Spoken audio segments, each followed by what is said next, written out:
continues to be normal. RCP chamber pressure looks good. Following up. Roger, roll, Atlantis. Water towers fly! Yes! Ego Delta nominal. Flight downside SCE off. Say again, SCE off. Yikes. You bet. Concur. We don't need any more of these.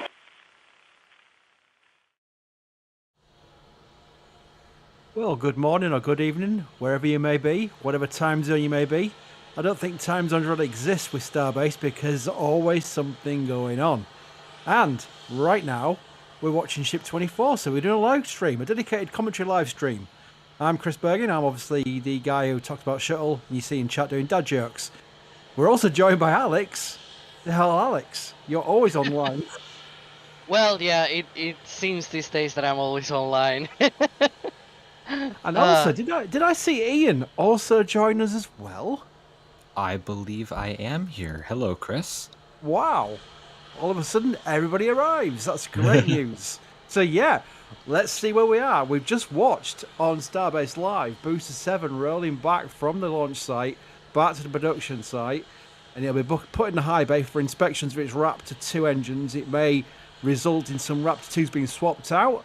But the main thing is to inspect it. Elon says that they expect to be going back to the launch site in short order. Of course, we'll wait and see on that timeline. But as Boost 7 is still rolling, would you believe, still rolling as we speak right now, Ship 24 looks like it's going to go through what we call a spin prime test. Now, what's spin prime, Chris, you all ask? Well, luckily, Nightbot is on hand to look after us there because you can put spin prime into... as an SP command into Nightbot, and Nightbot comes up with Spin Prime. Means there is engine turbo pumps were brought up to speed, but there was no ignition. Now, there's a caveat with that these days because Booster 7 is rolling back because its Spin Prime test did result in an ignition of sorts, and that was not planned. So, oh dear. Alex, can you kind of summarise what we think went wrong with Boost 7 Spin Prime test? Yeah, so at least from what Elon said, it appears that they had probably more methane and oxygen than they expected at the bottom of the booster. And so it appears at least that they found some sort of ignition source, and because there was so much of it, they probably expect what they usually call like residuals and things like that, which is a natural thing always. Like there's not a perfect seal, right? And I think actually Elon talked about that with Tim Dodd on their interview. But so they always expect some kind of leakage and things like that, and it appeared to be that they had sensors for that, and they probably underestimated the effects or something along those lines. And somehow there was some sort of ignition source there that just basically messed up with everything and produced the explosion that we saw.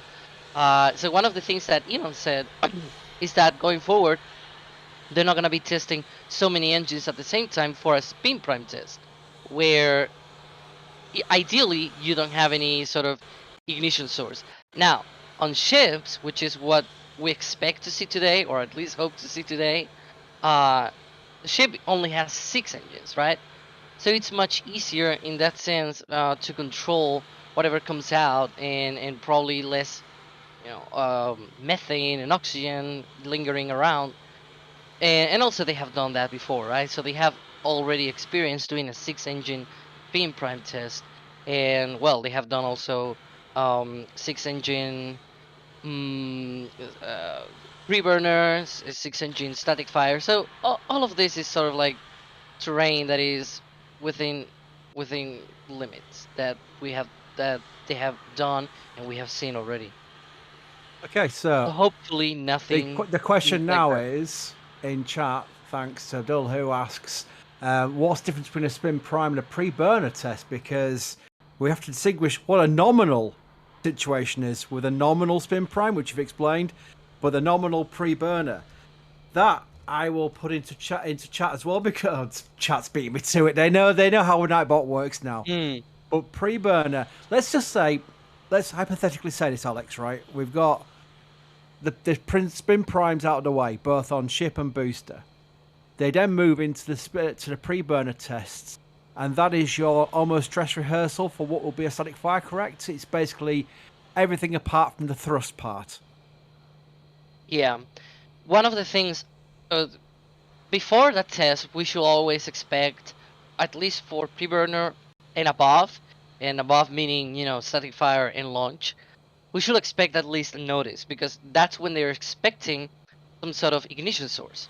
In the case of a pre-burner test, what they do is they not only activate the pumps, but on the case of the fuel pre-burner, they activate the pre-burner, that one, not both, because it seems like both will be a mistake here, where the main combustion chamber will ignite also. It seems like, at least for Raptor 2, it appears to be like that, at least. But yeah, the fuel pre-burner test is just because of that, because you test the fuel pre-burner side, and that's sort of the thing that, like, it's another step after the spin prime, where you spin the turbo pumps and you flow the liquid oxygen and liquid methane into the pre-burner, the fuel pre-burner, with its corresponding mixture ratios and all of that, and that basically you just put the ignition source, which is the igniters, on the fuel pre-burner, light it up, the pre-burner ignites, and you just see a flame coming out of the engine.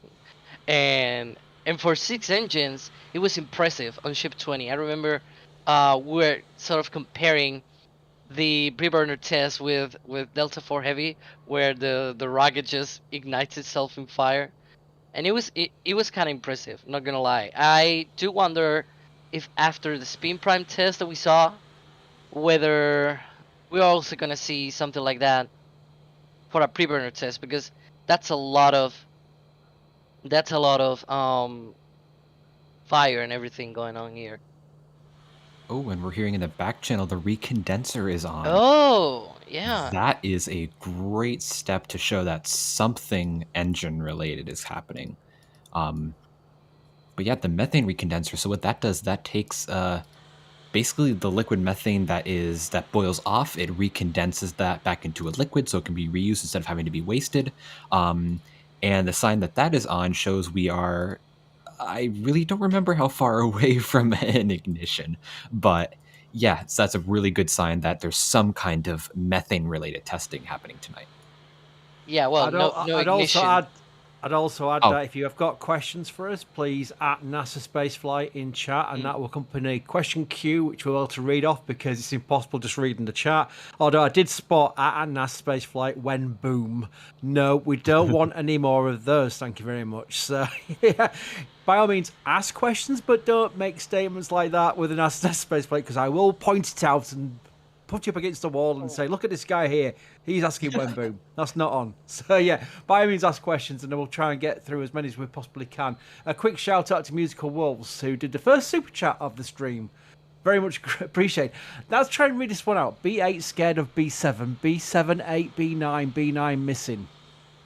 Oh. Okay.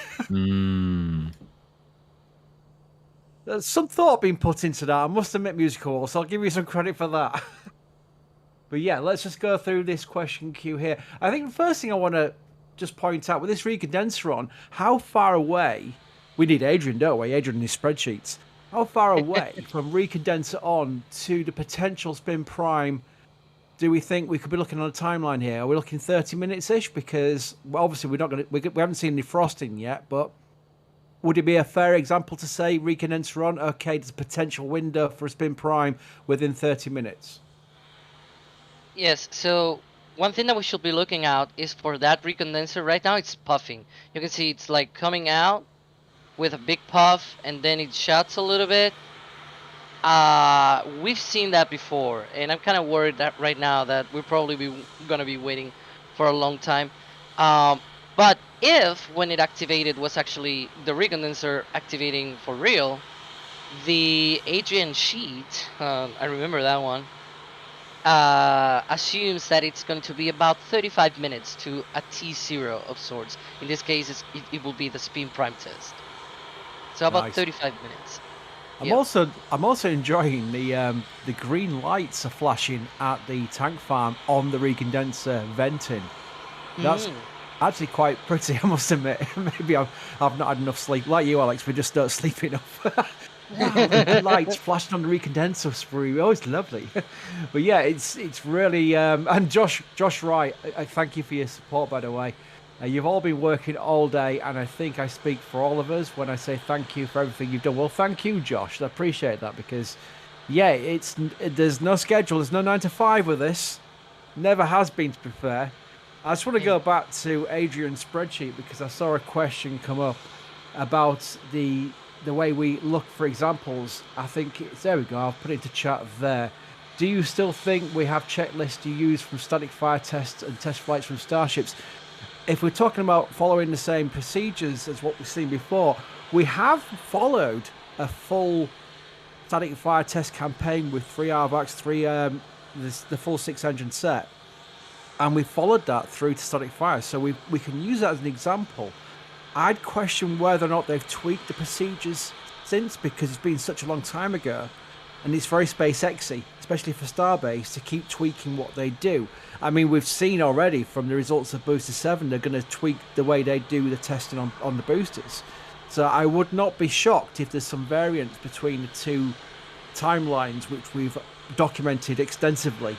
So that'll be a good thing to watch. I think that's something we point out every single time on these streams, is that we're following along with you, and we're making a lot of educated speculation on a lot of things we see, because they do change all the times, and SpaceX do not put out PDFs saying what they're going to do. It doesn't work that way, never has. Yeah, that's something where, if they do change it... In fact, Ian, I'll bring you in on this. We've been following this for a long time now with these ships and boosters, but now with Raptor 2s on the vehicles, do you think we'll start seeing some changes between the test cycles with the old Raptor 1s that we've seen previously and what we're going to see going forward? Do you think that SpaceX's thought process now, that maybe they've found ways to improve, tweak, even shorten the test cycles? Yeah, I could totally see that, and not just with Raptor 2, but with Starship in general. And I think a great way to, or a great kind of mirror of that, is to look at Falcon 9. So Falcon 9 used to have a very long countdown. I'm sure Alex could talk more about this. But as they went to the full thrust version, to Block 5, I don't know about Block 5, but when they went to full thrust, they really condensed their countdown to where fueling and all of that took just 35 minutes. I could see that happening with Starship. Do I think it'll happen very soon? I don't know, but in the near, or in the further future, I could definitely see them condensing the timeline, especially to get towards that several flights in one day cadence they've been talking about for so long. Portland to the weekend. That's good news.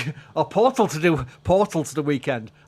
Portland. I'm just thinking of MLS teams there. Is this a static fire or a spin prime test? Now, it is a spin prime at the most test for today. The reason we know it's not a static fire test is because of several things. First of all, they've not done the spin prime with a pre-burner, which they always do before a static fire test. And the second thing is the old notice, which we'll put into chat as well. Notice, wait 1 second. There we go. Too many fingers, not enough keyboards. That's where Mary will get an overpressure notice, as they call it. They post a notice to the residents of Boca Chica Village, which there are not many left, but Mary is still one of them, obviously. And they let people know, obviously we're going to do a test, be a siren, police siren at T-minus 10 minutes before the test. At that point, we're going to have the potential of an overpressure event. Not unlike what we've seen before with certain Ship 4, SM4 comes to mind. That was a big boom.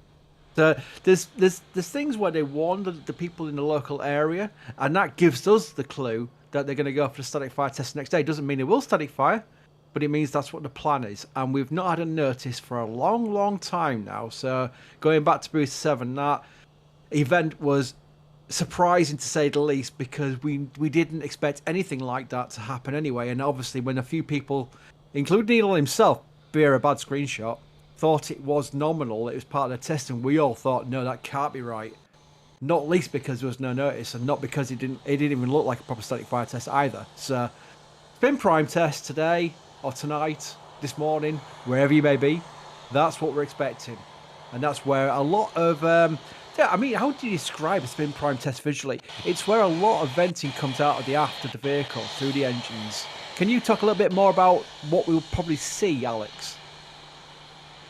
Yes. So about that, so this test, we're seeing the recondenser a bit going off and stopping here and there. I still don't think it's fully activated yet, and that kind of makes me think we're a little bit farther away from the test.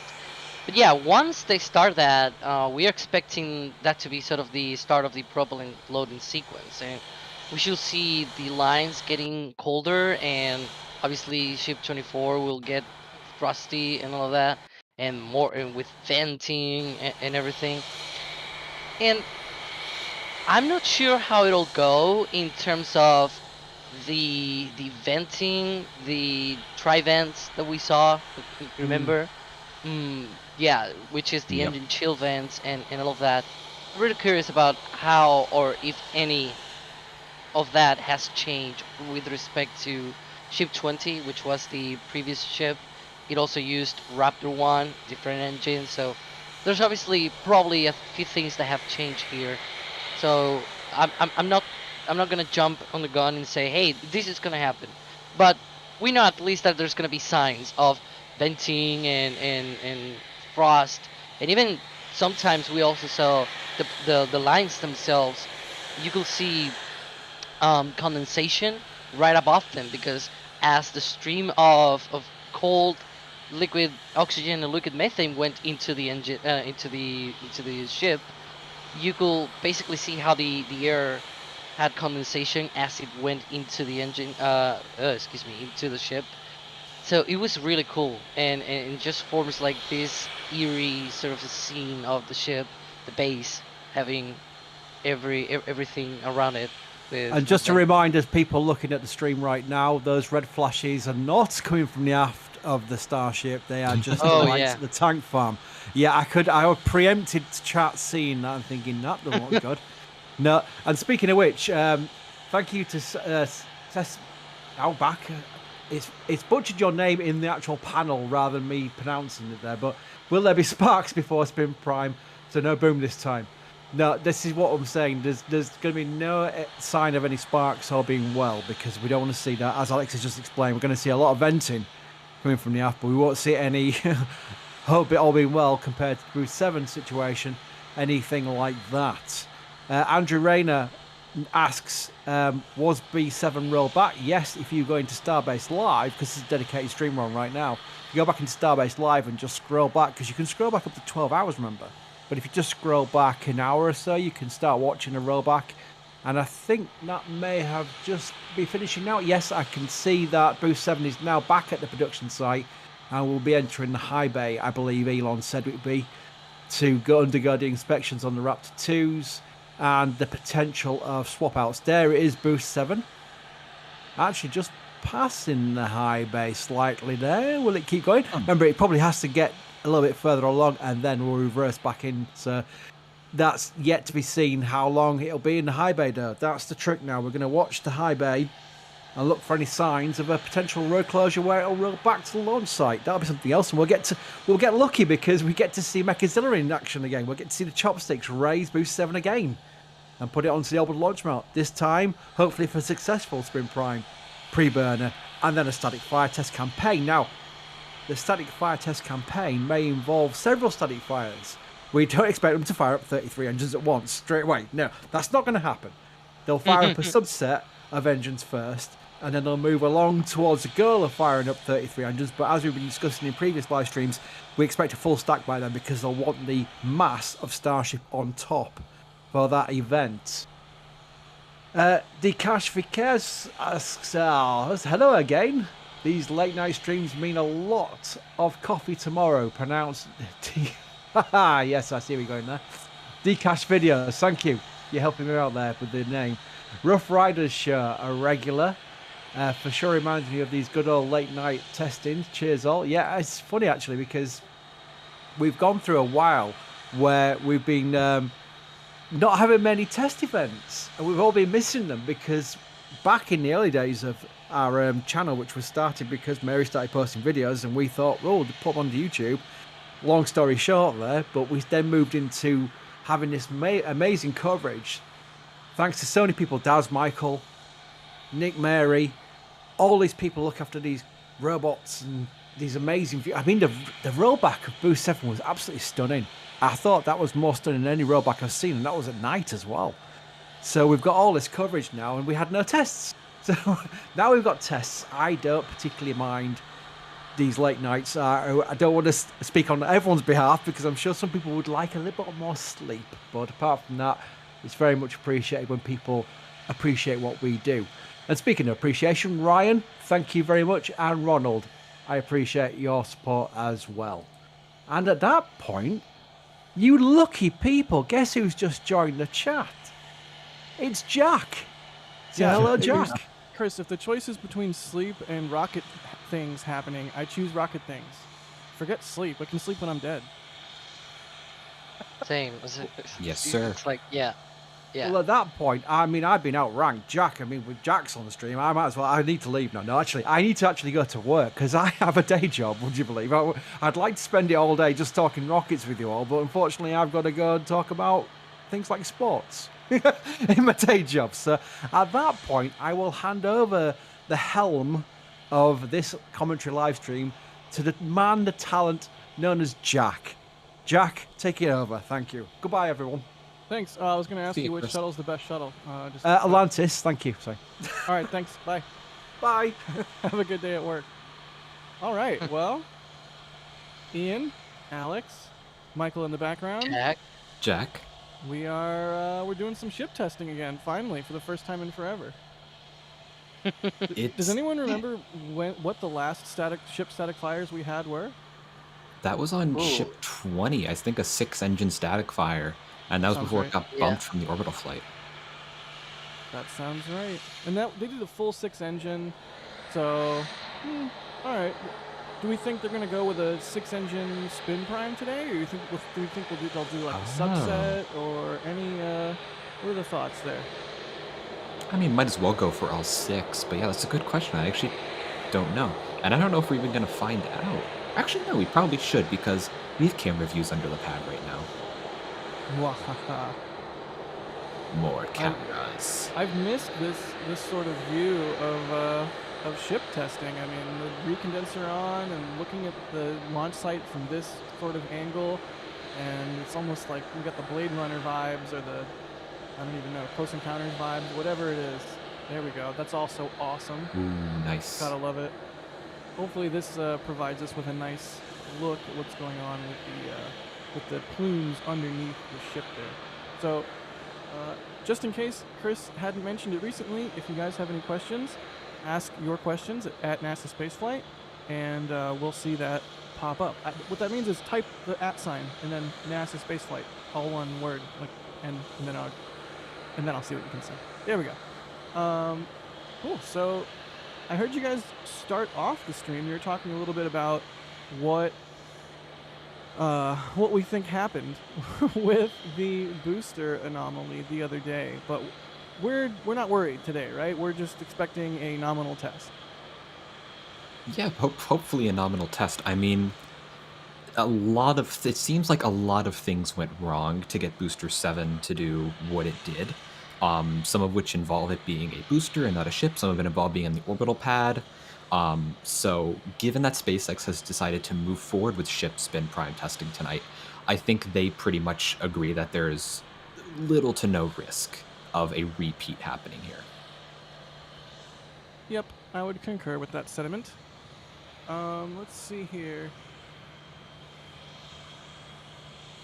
Dane is asking, just LOX or also methane for spin prime test? Hopefully just liquid oxygen. If there's liquid methane, then we get a repeat of Booster 7. But yeah, it should just be liquid oxygen being pushed through, spinning up the pumps a little bit, and then that's it. Yeah, we know. But we the know there's recondenser is methane, on, though. so Yeah. Methane question mark? Like, there's at least going to be some methane in the tanks. Yeah. Do Do they use methane to cool the engines, or is it just LOX? Is it just LOX that cools the engines, or methane also? Well, it has a liquid oxygen side and a liquid methane side, right? So one will imagine that each side will get cold with each liquid, right? I guess. I mean, yeah, the engine, they do have the what is called regenerative cooling, which is basically Hmm. is it regenerative? Yeah, that's regenerative. Which is basically where they pump fuel literally through the engine, not like in the engine compartment, it's literally through the walls of the engine, kind of like a radiator to cool the engine down. I think that's with methane on Raptor. So yes, there's probably some methane on board, just like a little puddle maybe in the tanks. But yeah, and the recondenser being on is a great sign that there is methane on board the vehicle, or going to be. So the LOX side gets cooled with LOX, the methane side gets cooled with methane, and if you do it with too many engines at once, then you might have some residuals laying around that might find an ignition source and might detonate. But thankfully, we're not doing it with too many engines at once. I think that's a very short summary. Yeah, the problem is when that methane comes out of the engine and builds up underneath the pad. That's where you run into a problem. So hopefully that doesn't happen again tonight. Indeed. Let's see here. I saw a quick question in chat here, real quick, just Yeah, from Check Ride Air. And they said they thought that Raptor 2 uses film cooling. And that is true. It does use film cooling. Raptor uses a variety of cooling, actually. So they have regenerative cooling for the entire nozzle and combustion chamber. But to cool it even more, they have kind of like little holes in the wall. And they'll pump pure liquid methane into the engine to kind of coat the walls to further cool it. So Raptor's kind of an interesting case where they use both film cooling, so when they pump extra methane into the engine to cool it down, as well as regenerative cooling when they pump methane around the inside walls of the engine. So yeah, it's complicated, yeah, to say the least. I mean, it's rocket science after all. Yeah. I sort of would Literally. expect it to be. Yeah. I should also point out that, for example, Merlin also uses both. Obviously, it's a Kerolox engine, so instead of methane, it uses kerosene to cool the bell of the nozzle, obviously, and that uses regeneratively cooling. Jeez, it's too hard at this hour to say that word. But yeah, it uses regeneratively cooled nozzles, and also it uses some film cooling also on the combustion chamber and throat. Sort of like Raptor in this case, just different engine design and everything, but same kind of cooling philosophy here. That makes sense. Side note, remember that discussion that was had in the last couple months on our Discord about eating spicy foods for cryo tests and eating ice cream for static fires? Oh jeez. What do you eat Don't for a tell me. spin prime? Like cotton candy or something? Because it can't be either end of the spectrum, right? Well, how about you drink water because there's gas coming out, so then you just drink liquid, right? I mean, yeah, that works. It could Yeah. go in the shower and like breathe Take a breathe shower. the steamy air or something. Like I don't know. Boy. Let's see. Oh, by the my way, God. I found out the date of the last engine test for a ship. It was a 6-engine static fire test on December 29th at 12:05 p.m. Central Time. So there's that. Wait, so it was at noon, right after noon, right? Yep, 5 minutes after noon. All right then. So, Alex, would you consider this recondenser actually on? I mean, I would say yes. Well, it's right now off. What? Oh, I'm looking at the vent stack, Yeah, not the you're- recondenser. Exactly. Ah. You're Wow. looking at the vent stack. Yeah, Wow. former flame stack. It's been too long. Shows you how out of practice I am. All right, so the vent stack is doing its thing. Well, I suppose we'll have to wait and see what happens next while I suffer through the spicy food that I did not know I was buying was going to be so spicy. That's the Drinks. follow-up to the earlier statement. Uh-oh. Drink That's how you're water. suffering. No, milk. Yeah. Get some I don't chocolate have. milk. I don't milk. have any milk. Well, at least water. Let's see. Here's a good question. Dr. Phil is asking, when will Starship have all nine engines? Sorry, I'm literally dying. When will Starship have the all 9 engine upgrade? That's what they're asking. It was mentioned by Elon. I think, was that in the Tim interviews or was that just on Twitter? Both, I think. Do we think that's even on the horizon, or do we think that's sort of just like a notional thing that might happen sometime, maybe? Well, as of right now, Ian, I don't think we've seen any sort of ship dome, at least that points to that, right? At least I haven't seen it. Yeah, no, we have not. I've specifically been looking out for that since he mentioned it. And yeah, everything right now is 6 Raptors. So my assumption here is that the 9 engines is just a possible future upgrade, or maybe they're just waiting till they get to orbit, get a working vehicle, then start upgrading that vehicle. Because if you upgrade it so much, you're just going to keep scrapping prototype after prototype after prototype. You're never going to get to orbit. So at some point, you kind of have to settle for something. But yeah, maybe in the somewhat distant future. But yeah.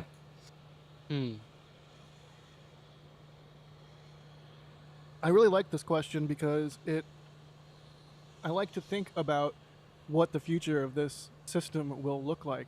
And in a lot of ways, we're still in the very, very early days. So, yeah, I wonder when it will have all 9 engines. Certainly, it seems like a plausible thing to add, but we'll see. The good thing about, I should point out also that, because I know someone likes a lot point-to-point, and 9 engines will actually allow at least easier point-to-point flights with just the ship, and quite long distances. I think it will probably not be able to go into orbit on its own. I think I've made a lot of comments about that in the past, at least not without a stretch of the tanks and things like that. But it will indeed be able to give quite a kick to the ship by having all 9 engines, because then you can fill the tanks way more, and you can basically fly the ship with more propellant in it and reach way farther distances. So that's when probably basically not putting the booster for point-to-point flights starts to make sense. Yeah, that's going to be exciting if we get point-to-point working, even in the near-ish future. Yeah. You had a question here from Jason McGee asking, relating to the spin prime test we might see tonight. Did they do this? Excuse me, my voice cracked. Did they do the spin prime tests with SN 8 to 15 or Ship 20? They don't remember seeing any tests done on those. And I think we did see them done at least on some of those. I do very much remember seeing a spin prime test done on Starhopper back in the day. I don't know if they did it through to the starships that actually flew, but I do remember back in Starhopper. So this is not a new test campaign here. But interesting question there. And a question from David Alex saying, how are they able to do spin up tests without igniting the pre-burners? Don't the pre-burners spin the turbines, which spin the pumps? That's yeah, go ahead, interesting. Alex. Oh, yeah, well, I was about to say, actually, to be able to start the engine, you don't start the engines by starting the pre-burner. You actually first have to start the pumps by injecting at least for Merlin, for example, they inject high-pressure helium into the turbo pump, and just basically that starts the pump, and that's when they can start sucking in all that propellant and put it in the gas generator to start then the turbines and blah blah blah, all of that. So in the case of Raptor, it's probably similar, perhaps also using helium here to just start the spin up of the pumps. But in the case of this test, they just basically don't ignite the pre-burners. They let some of the propellant go in and just stop, and you can actually see that the propellants just leave the engine at huge speeds. It's very, very impressive. Yeah, very cool. So thank you for the question, David. And whoops, that's one we already got there. And from Ashley here, discussing more about what we may see tonight, saying, are there any visual cues for a spin prime to look out for? And I think the main one really, or the only one, I guess, really, is just a huge cloud of liquid oxygen suddenly falling right out of the bottom of the vehicle. Is that correct, Alex? Is that what we usually see? It's like the Raptors are Yeah. barfing, right? Yeah. You could, or burping, I guess, because it's gas. I mean, just imagine exactly what you saw with the Booster 7 spin prime, except without the explosion. That would look just like that. Oh Yeah. yeah, we saw a lot of like steam. It's not steam, obviously. It's like the propellants rushing through the engine and everything. But yeah, it should look like that, minus the explosion, obviously. Definitely, and hopefully no explosion this time. But yeah, interesting question there. And Gavin here asking about Pad B, which Ship 24 is currently sitting on. Can they do static fires on that small test stand? Alex, can they do static fires on that stand? It looks pretty tiny. Oh yeah, Yeah. they've done static fires from here, right, They've Jack? launched from Pad B. Yeah. Several times, actually. It was SN 9, 11, and 15, I think? I think you may be right. Or Yeah. 15 might have been from Pad A. Oh. But Well, I don't either remember way, that one. they've launched at least 2 times from there. This pad Yeah. can take everything. So yeah, interesting question. And yeah, they hopefully we'll see some static fire testing in the future here. And Defam here asking, how tall is the ship itself without the booster? 50 meters, is that right? I believe it's about 50 meters. Yeah, the ship should be about 50 meters. Very cool. So, as I am coming back to life, and the pain from the spicy ghost pepper subsides. Oh jeez. Yeah, I mean, it's sort of odd that we see the flare stack or vent stack going and not the recondenser. I sort of would have hoped prop loading would have happened or started at this point. The flare stack or the vent stack, whatever you want to call it at this point, I mean, that's usually what we would see, I hate to say it, like after a test or after an abort. But I don't know that they would have aborted so early, so I don't know. It's interesting that we saw the recondenser do some puffs and then stop, and now we're looking at the flare stack, vent stack. I gotta pick a name and stick with it. Yeah, they don't. I wonder if that's even able to be hooked up to methane anymore. Because I remember back in the days of like Starhopper and SN4 and all that, just flaming with gaseous methane. Gaseous methane. There we go. One thing that I've noticed too is if you look at the lights on the suborbital tank farm, at least it appears to me that they went from being at the beginning they were sort of like green, they went to white, and then we started seeing red, and that was sort of around the same time where the recondenser was starting up full on. Then it stopped, it went white, like the lights went white, and now it's back again red, and we're seeing the vent stack pulling up, and I think I've seen the recondenser puffing. So I wonder if the lights might be related with the tank farm activity. It's like So you something can see we there learned from McGregor Live, right? On McGregor Live, which Yeah. is our 24/7 live stream of Raptor testing out at SpaceX's facility in McGregor, Texas. You can sort of see the lights around the stands do their thing. You know, they'll switch from green to red or red to green or what have you, and it's sort of indicative of activity. I think that's a pretty like standard thing. You know, if there's a test cell and the test cell is active, then you might have a red or green light outside of the test cell that indicates its state. So, yeah. See, you can look it up. Look at that. Like the recondenser just puffed again. So it's like perhaps when the things are red, you know, the lights are red, that's probably when they're starting the methane side or something.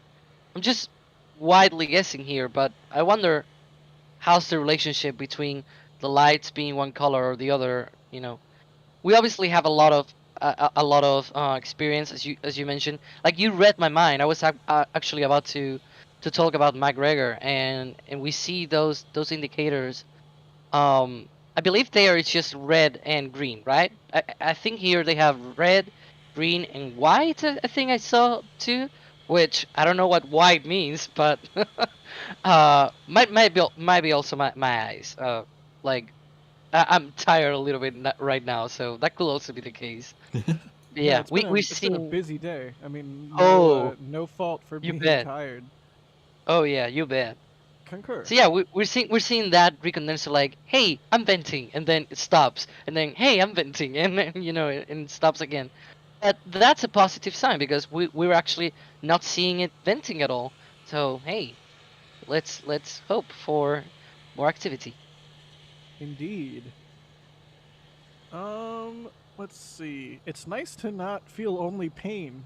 I I feel like I'm alive again. Ghost peppers. If someone offers you a ghost pepper food or treat, beware. It's tasty, but beware. Let's see. Spishla? Spishlossum? I'm probably butchering your name. I'm sorry, but thank you for becoming a Capcom member. Super appreciate all of our members. The membership program that we have through YouTube is absolutely integral to letting us do what we do, helping us field cameras all over, pay for the data that it requires to send those bits up to the internet and all that good stuff. So definitely thank you so much to all of our members, and you get Discord access at Capcom level and above. So enjoy your Discord access. Blish awesome, which is what I'm going to decide your name is. I'm going to run through a couple super chats here just to thank everybody for supporting the channel. Kenneth is here for a nominal test. So are we, Kenneth. Me, thank you for the support. Let's see. Rockwell Tori is saying, thanks, Jack and team. Where are we at with tonight's test? Tank farm activity. What's promoting, or I assume prompting, your presence? Well, we are thinking it's going to be an engine test of some sort, and if we learned anything from the Booster 7 engine test the other day, even when we don't expect there to be fire, sometimes there's fire, and so we are live. In terms of where we're at in this test, the recondenser has sort of had some fits and starts, but isn't really on. We're seeing the vent stack right now do its thing, and so we're just waiting. How long is the window today? Is it till 2 a.m. local? Is that correct? I think Yeah, so. you're correct. 2 a.m. Central. Oh, what a convenient little tool here. Hey, I took that picture. Was that a water tower? I don't think that picture had that. Oh, yeah. Yeah. I remember those Starhopper days, but anyway, yeah. I wish I'd stood on top of my Land Rover and gotten a clean shot without the fence. But yeah, road closure goes until 2 a.m. So we've got 2 hours. 2 hours for some testing, which, based on the whole spreadsheet situation and what we know from our previous compiled knowledge of these types of tests, is, I think it's fair to say plenty of time, right? They generally are, it's like 30-something minutes, between 30 and 50 minutes or so from recondenser start, which it's doing another big puff right now, to engine firing. So, yeah, so they got time. Hopefully we do see a spin prime test in tonight's window, and we don't see a full abort. But that's where we're at. Expecting a spin prime test, but who knows? Plans always could have changed. But yeah, that's what we're looking at. Thank you for the support, Rockwell Tori. A little quick summary there. B-Man Wood, thank you for the support. They say, how long will it take till test? At this point, we don't know. We'll have to wait and see when the recondenser starts up, which, again, they're about 30-something to 50-ish minutes is the range that we've seen in the past. But Raptor 2 is a new resident on Starship or at the launch site. Correct me if I'm wrong, but the previous ship that we saw do static fires, Ship 20, had Raptor 1s. Is that correct? Mm-hmm. Yeah, Ship 20 was the last vehicle with Raptor 1s. So this will be the first of engine testing for a vehicle with Raptor 2s, which is also a reason that we're live, because, hey, new, exciting, testing. I need to make a word cloud and put it on a shirt. It'll look awful, but I'll love it. excitement, explosion. Rough Riders, thanks for the support. Thanking me for the fleet cam views earlier. And they say I earn an Apple Box. Thanks. Ryan, thank you for the support. Jeff, thank you for the support. Let's see. Vulcan Horse Mass Load Simulator. I think that was from a previous stream.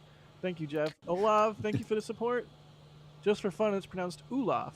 All right, well, that is fun. Moldy Space, thank you for the support. Petition to call it the Flare Stack Vent Stack so Jack can always be right. You're so sweet, Moldy. Thank you. Secret Orb is saying 3-stage Starship is a great idea. Change my mind. I'm not going to even try. You do you. I don't know what the other stage would be. Would that be like a kick stage? If so, that's a pretty good idea. But I mean, Yeah. or is it a Saturn? Board. Oh yeah, like toss like a Falcon 9 second stage in the payload bay as a kick stage. If but there's like a dual, another like a tank between the sides of Starship's tank and Super Heavy's tank, and it sits in between Starship and Super Heavy on the stack. That is just wacky, and I hate it. So I also love it. I would love that. That'd be like stage. That would be like 200 meters long overall, or like 150 meters. Definitely team kick stage. I almost want to log into the NASASpaceflight account on YouTube and do a poll for that, but I'm going to resist the urge. Do it. Luis, thank you for upgrading your membership to Red Team. Again, thanks to all our members. And Josh, thank you for the support. Contribution to the Jack Buyer When Hot Fund. Thanks for all the fun coverage today, everyone. You're welcome. All right. That's it for the Super Chats. Now let's take a look at Booster 8 in the Mega Bay. What's up, Booster 8? That's Booster 8, right? I'm not wrong. 7. That's 7. Oh Just coming back from its little pilgrimage. Oh my god. You're like, I'm right? I want to die. I was like, wow, they built Booster 8 fast.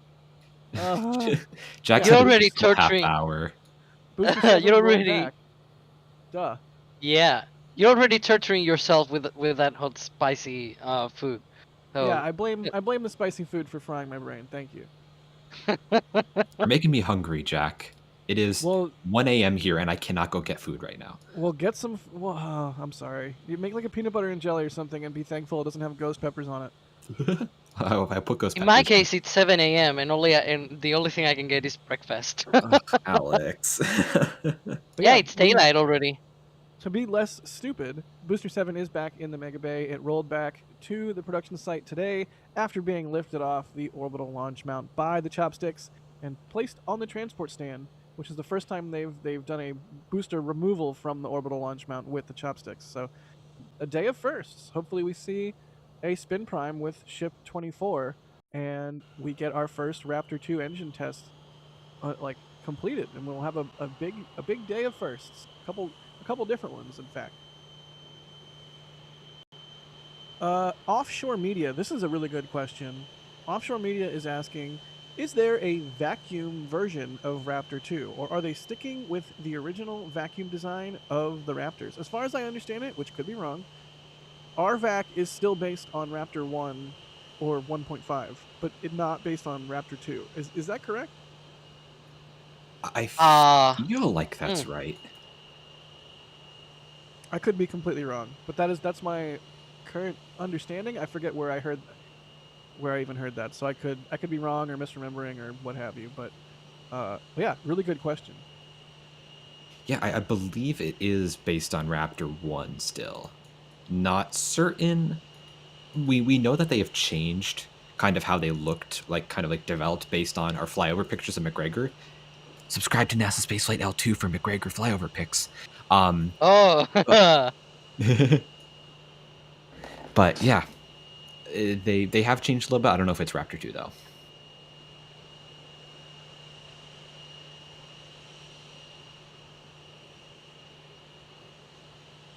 All right. Well, I guess I'm a pro at asking unanswerable questions. My bad. Do you think ship will fly 39 times? Is asking Andrew. Why 39, Andrew? What's the? I don't get why 39. But 30. Yeah, I mean it should, right? Eventually, yeah. Maybe this decade. No reason for it to not. Now I want Ian. Now I want you to do like a Kennedy-esque speech, like in this decade, We're gonna fly it 39 times. We choose to go to the Let's moon see. in this decade and do the other things. I can't do many- a Kennedy impression. How many times? I'm here for it.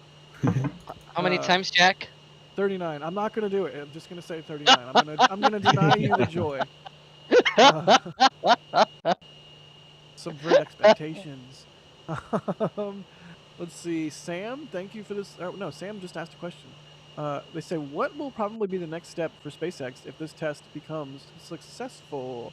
Pre-burner testing, right? That's what I would assume. I guess pre-burner testing, yeah, that would be the next logical step because the spin prime is like pre-burner without the methane, without the ignition. Pre-burner is static fire without the main combustion chamber ignition. So Yeah, I guess I totally agree with that. Yeah. That was short. That was an easy answer, I guess. Yeah, I was expecting a longer answer. So thanks. And you were eating, right? No, what? Who eats during a stream? Not me. Not me either. I've never eaten a whole pizza bagel on stream. Anyway, moving on. Let's see. I'm looking for some more questions here. If either of you has any that you would like to add to the queue or that you see that interests you, go for it. But basically right now, y'all, we're just waiting for this recondenser to turn on. Yeah, I'm just looking at the tank farm right now, actually.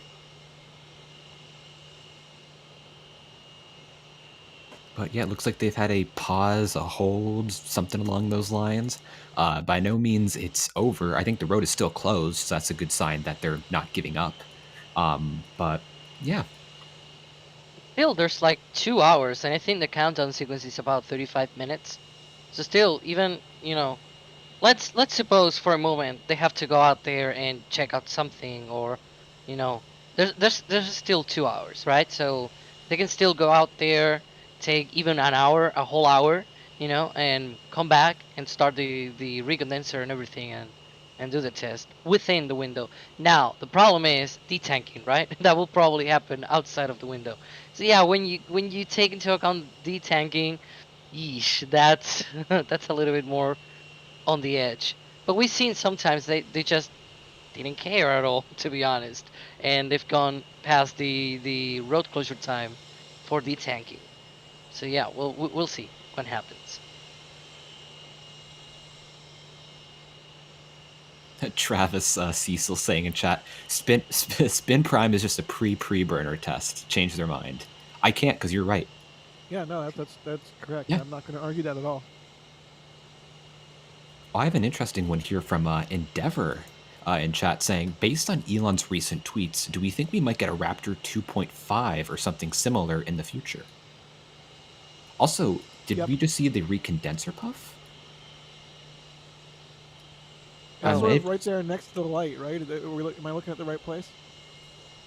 I'm not sure from this angle, but I just saw a puff from somewhere in the tank farm. Huh.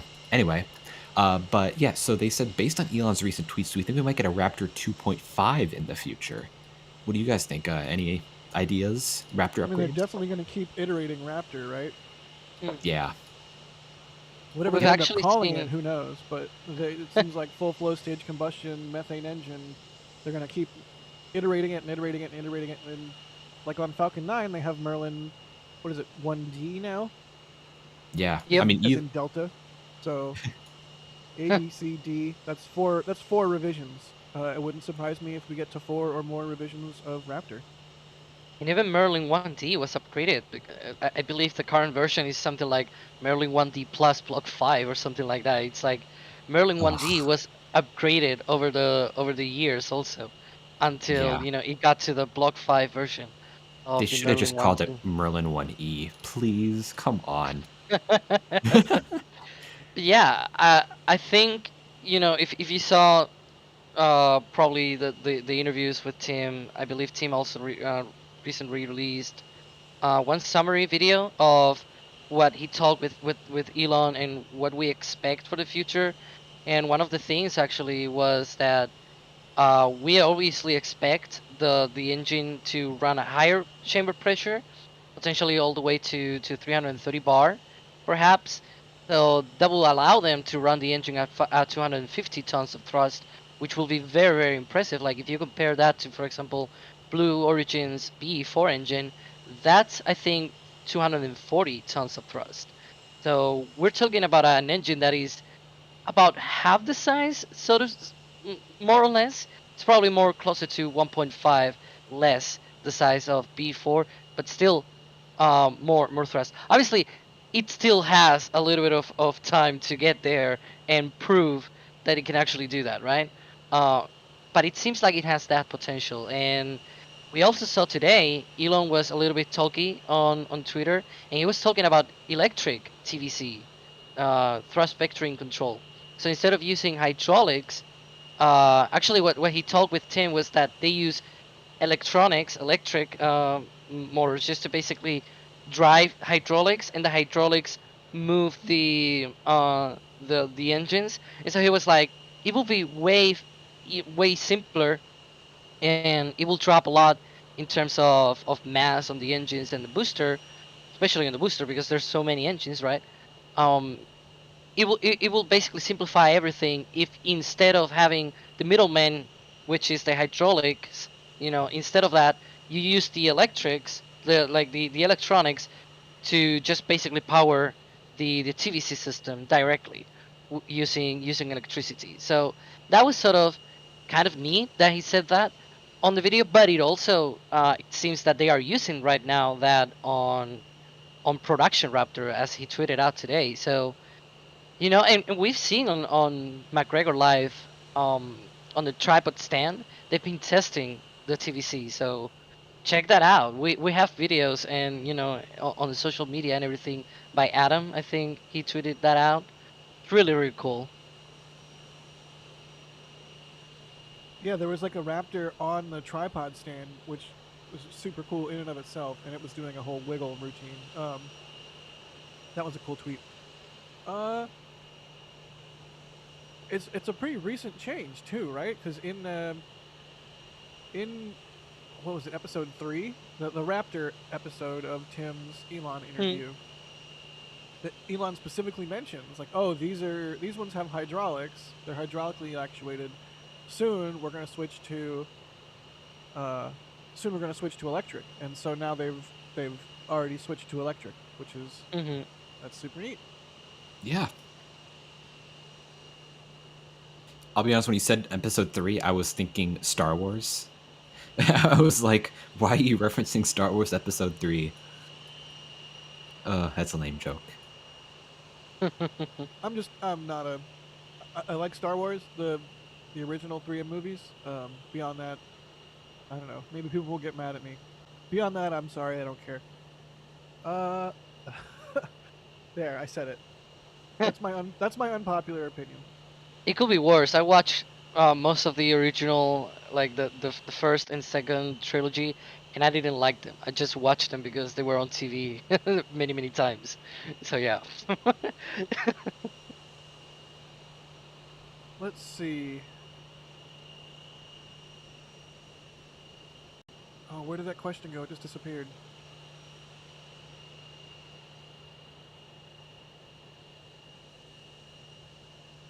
Jeremy Glass is asking, seeing as Starbase is located on the Gulf of Mexico, why aren't there doors on the high bay or mega bays to protect against hurricane level winds? Oh. This is like a good question for Chris G, who knows far more about hurricanes and weather, but I assume they're built to some sort of level of strength, and they're either efficient or hoping you don't take a direct hit from like the worst possible outcome. I don't know. What do you guys? What do you think? Why aren't there doors? Or maybe they could like slap a door on there real quick somehow with like a bunch of. No, they couldn't do it with wood. I have no idea. What do you think? I think they're probably just designed to withstand hurricanes. We know that like the vehicle assembly building, Pad 39A's horizontal integration facility, all of those are designed to withstand hurricanes. And yeah, like I said, given that it's on the Gulf of Mexico, it should be designed to withstand a hurricane. Like at least Category 4, I think, is like one of the common construction standards today. So yeah, the structure is probably just designed for that. And I think if something were to come through, just put everything inside, close to the walls, so it won't get like whipped around from the wind, and just strap it down. I guess. I guess that's their plan. As for the tents, I don't know. I don't think the tents can survive a hurricane, really. But I don't know. So this is fascinating. Das in our back channel is saying the pressure in the building acts as a door. Like the wind can only blow so much and pressurize the building, and then at that point, it doesn't affect significantly the total wind load. And he's mentioning that the vehicle assembly building has blowout panels to equalize pressure. This is fascinating. Thank you, Das. This is the answer to the question that I wanted. I appreciate it. It's like it should be here. Is the tank farm picking up, or am I seeing things? It feels I like it is. think so, yeah. It's promising. Excellent. Also, again, red lights, which I saw them when they went to white again before, and now back to red lights. Ooh. Awesome, I guess. Yeah. let's hope it's a positive sign, I guess. Very cool. So I yeah, also if you need to guys- note. Oh, go ahead. If you remember the old timelines that we did on flight days or on other test days, that very first step would be tank farm activity. Oh, We are I there. remember the countdowns. Yeah. We are there.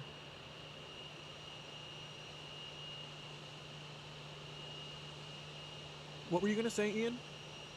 I was going to say, if you notice, pad A on the far left of the screen has its thrust mounts installed and also has the new ship quick disconnect installed. So it looks like they're getting ready to test, I guess, ship 25 on there. Ship 25 is being stacked in the mid bay right now, so maybe in the coming month, I don't know what the timeline would look like there, but yeah, they're getting pad A ready for some ship testing too. Oh, got actually, the thrust Pad ring. A wasn't. So Pad A is right now as it was for Ship 24 testing. Well, the difference here is that Ship 24, when it was rolled back to the launch site, instead of going to Pad A, it went to Pad B for these engine tests. So they left the thrust ramps from Ship 24 testing, and I could definitely see them just leaving it there for Ship 25 testing. It's still Yeah. a little bit behind in terms of the usual schedules that we see for ships. We only saw 2 of the parts of the 5 major parts of the ship. We only saw 2 of them being joined together. We've also seen the nose cone is out there with flaps already and everything. And we also seeing the payload bay getting the dispenser too. So yeah, we've seen parts of it, and they're getting slowly getting there, but we haven't seen much stacking after they just joined 2 of the parts, the common dome and the mid-lock sections. Which, for reference, here from Ship 24, you see there's like 2 lines on the TPS. The second line near the center of the ship, that's sort of the where that join stack is on Ship 25. It's that line, and about all the way to the sort of the beginning of the aft flaps at the bottom. So more or less that's how Ship 25 is right now in terms of stacking. Okay. Makes sense. Yeah, I was gonna ask. Do you think maybe they'll just leave Pad A as is, and it'll be a test pad, and they'll do firings on Pad B? That's interesting. Yeah. Because Venti.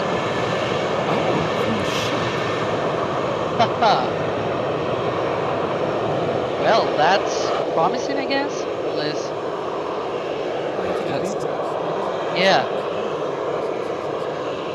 The Yeah, ship that's a comes short to bet. life and breathes a breath.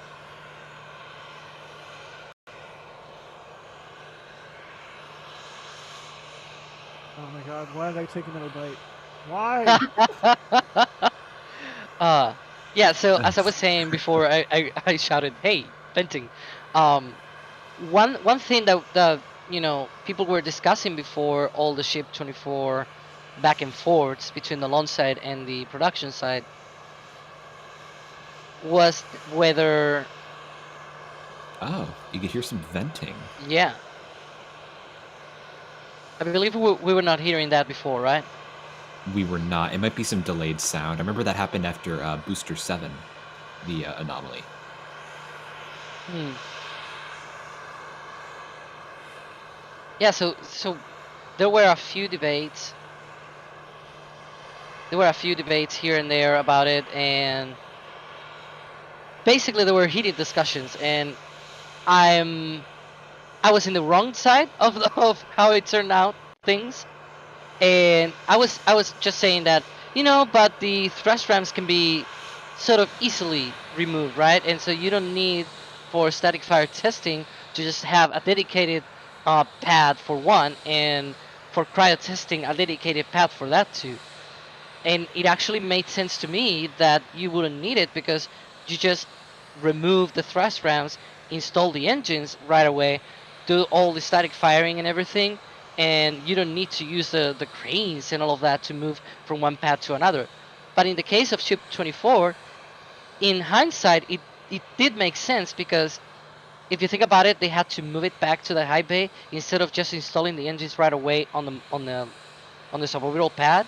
They just basically went back with the ship and installed every bit that was missing right away on the high bay. So that kind of made sense now in hindsight that they left ship 24 all they move it to the high bay for engine installation and more TPS and all that, while then the suborbital pads, they had one reconfigured for static fires and the other one was left for cryo testing. That sort of makes sense. And now that we're seeing Shape 25 being stacked, again, it's not still there. It's still a bit far away. But one cool thing that perhaps down the line, in a month or so, for example, wild timeline here, there could be Shape 25 out there at Pad A. And I believe Jack is dying right now. Yeah, I'm dying. Uh-oh. Boy, Oh, boy. This is fun. why did you eat spicy food, Jack? I didn't think it would be that spicy.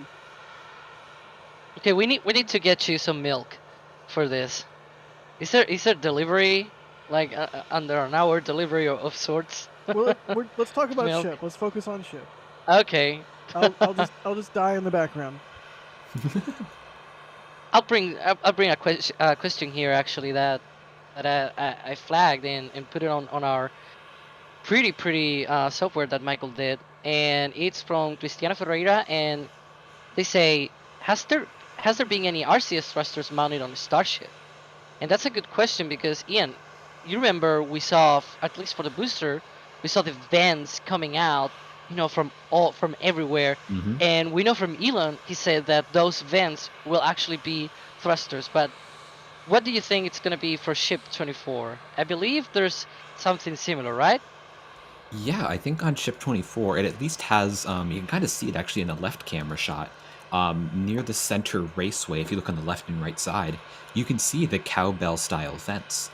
Those are very similar. I don't know if they're identical, but they're very similar to the ones found on the booster. There are those two vents. I do not know if there are any others. The RCS on the ships are in kind of weird configurations. They have been in the past. I don't believe there's any nose RCS, or is there? I don't think they have any nose RCS anymore. I haven't seen it. I do have seen the vents for the header tanks, which are both on the nose cone, but I haven't seen any sort of RCS thrusters, which arguably simplifies the design of the ship and probably lowers the dry mass of the ship. Yeah, I'd imagine that. I mean, thinking about it, I was actually thinking about it as you're talking. The cowbell vents would actually probably replace the nose RCS vents because they're pointed in the same direction. Yeah, and Something there's more also about. oh, come on. There also seems to be sideway vents right around where the cowbell vents are right now. The only problem is obviously it's not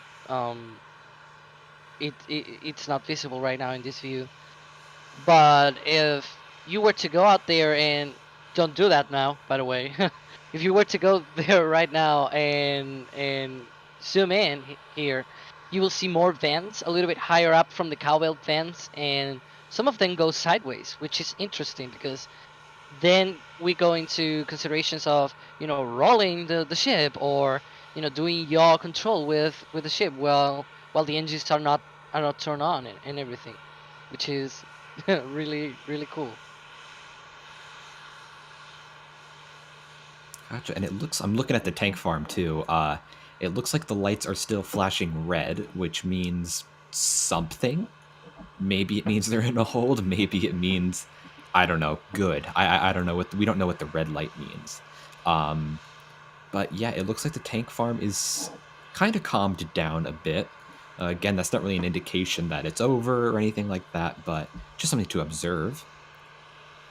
I do believe a question here from Ruben saying, how much information do we have about HLS Starship's landing engines? Alex, have we heard anything about that recently, or has it been like radio silence?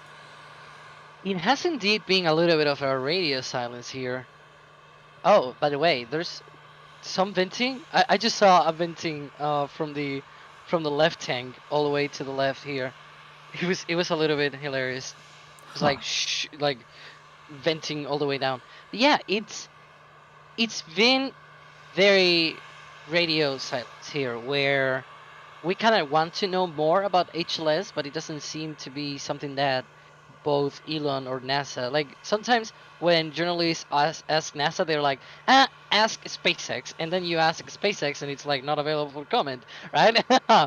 But when it comes to HLS, it seems like it's a little bit of a radio silence, and I don't know, I feel a little bit bad, and here I might be too critical, but I think it's fair critic, right? Because it's the next, like it's the vehicle that is gonna return humans to the moon, and we don't know too much about it, and it's kind of sad.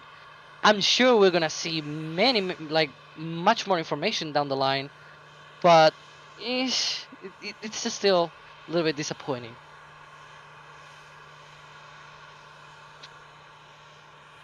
Interesting. And I think we're going to run through some super chats here while we have a second.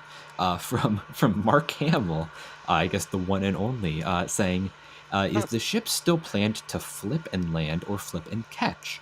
If flip and catch, how will they avoid the catch arm from scraping tiles off of Starship?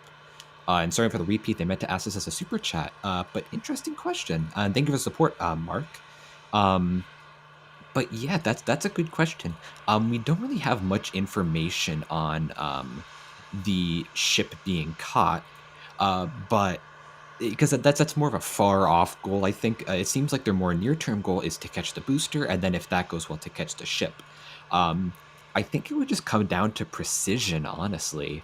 Yeah, I think it comes down to precision, and we've seen with Falcon 9 them getting more and more precise with their landings as they learn more and more about their vehicle that they're flying. I think Starship will be the same way. It'll get more precise at landing to the point where they can catch it with the tower, maybe, hopefully. Do you have any thoughts on that, Alex? Oh, sorry, I'm laughing too hard because, oh jeez, Jack. Oh god. I'm broken. I'm broken. Oh, brother. Alex, you have to explain what's going on. Yeah, okay, so we're here in the back channels just basically talking about how Jack is dying, and that we should have a face cam just to just to see the reaction.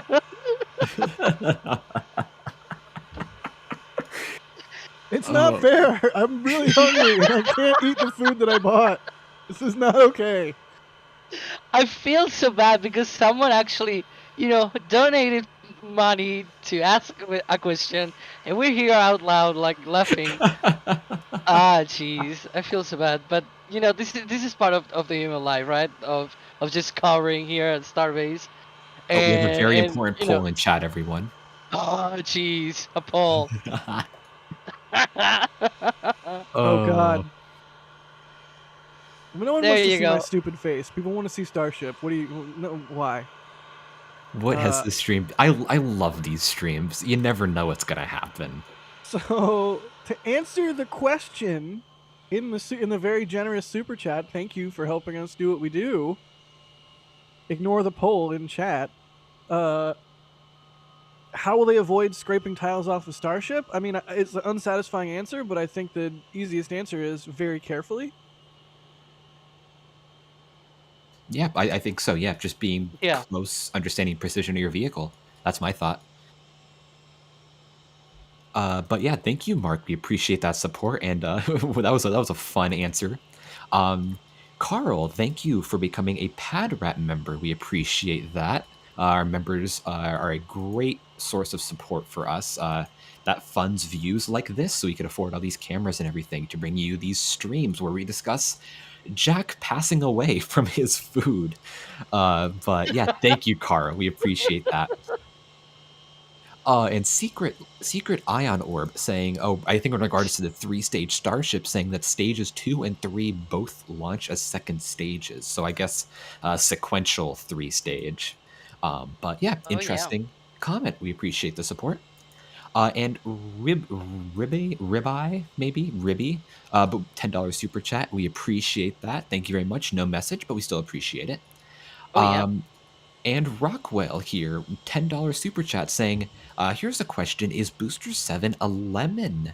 That's a good question. Something we've been thinking about for the past few days. Is Booster 7 done for? Is it totaled?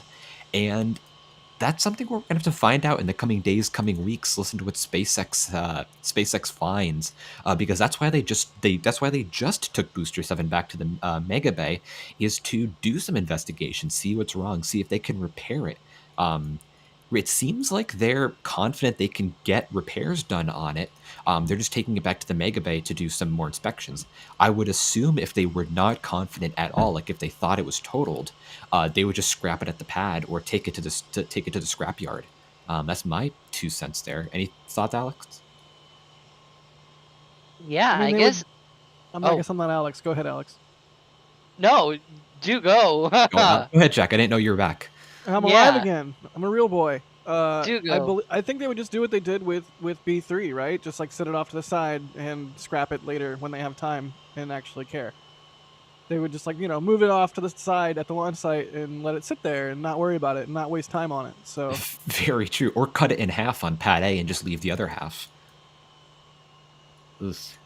Anyway, that's what they did with Booster 3, right? They just cut off the methane tank and left the oxygen tank there for like months.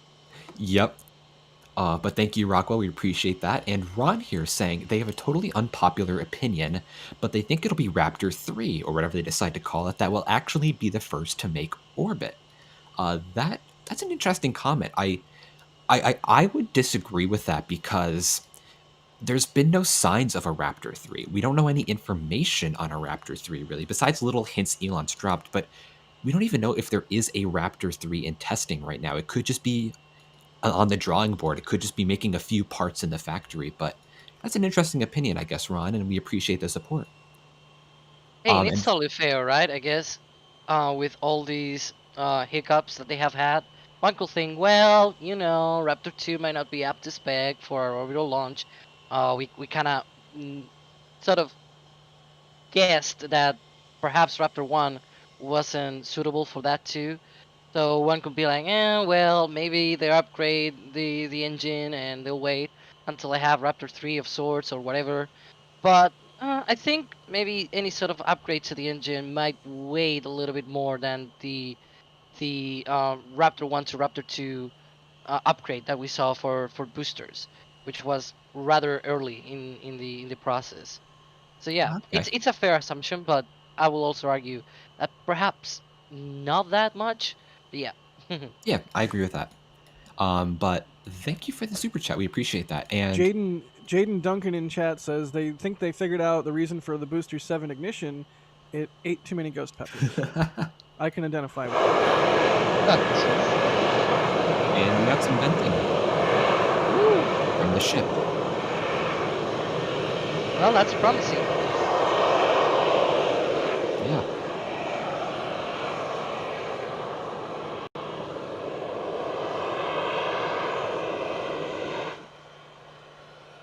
That was some quick little venting there from the ship, but seems it's still alive, which is good. And Austin here in chat asking real quick, what does lemon mean, and is Booster 7 a lemon? A lemon's just a term, I think it's mostly applied for cars.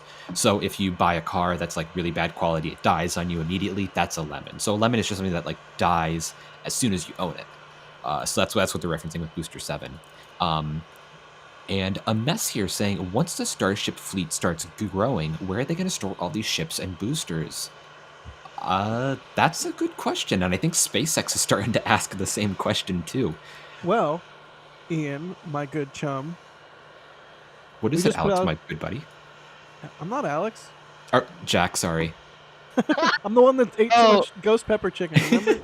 Alex is my good buddy too, but anyway, continue, Jack. We just put out a flyover video. I know we always like talk about the other videos that we've put out on these streams, but it's for good reason, because it provides you with additional information. And information in that video is, or one of the pieces of information is that SpaceX is applying to expand Roberts Road there at Kennedy Space Center with Starship.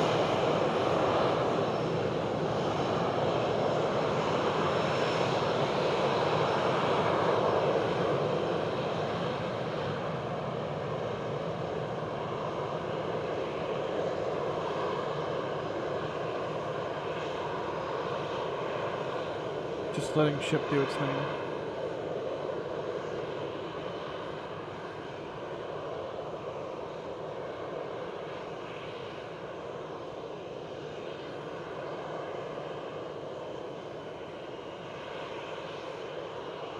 Does this look like a depress? I hope it's just not a depress. I was about to say, it kind of looks like it to me, given that they used the big vents. I don't know if you noticed, but on the bottom tank, they used the big vents. Yeah. But yeah, real quick, in the flyover video, SpaceX, we talk about how SpaceX is applying to expand Roberts Road by 100 acres, I think is what they are expanding it by, which is insane. It's a huge amount. And so, yeah, that could be part of where they end up storing ships and boosters, is at a big chunk of land right there near or on Kennedy Space Center. Gotcha. And yeah, it's still venting, big vents. The specific language is SpaceX's proposal is needed to streamline SpaceX's local facilities in support of optimizing production and launch of their reasonable launch vehicle fleet. So, that sounds familiar. Right? That it's sounds like the sound of the flyover video. Yeah, because you were the voiceover. And I did not eat too much ghost pepper chicken before that, thankfully. Oh boy. All right, well, the venting stopped. Optimistic, maybe. Maybe it's not over. It's not over till the road reopens, but we do have about, an hour and 24, 25, or 23 minutes left in the window. It's getting tight. We're running out of time here, but never say never.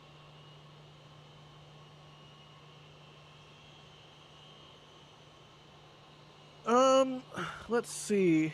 Kevin is asking if I can turn up my audio or if others can turn theirs down. The mix is so bad that it hurts to listen to the stream. I will do what I can. I think it's fine. I think it's fine, but we'll see what I can do.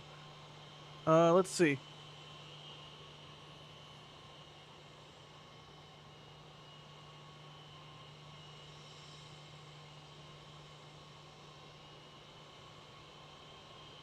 Some guy is saying the vent started large and was large until it began to get smaller and smaller until it stopped. Makes me think it was depressed, unless a depressed vent usually takes longer. I wouldn't know. Yeah, I would say it usually take longer.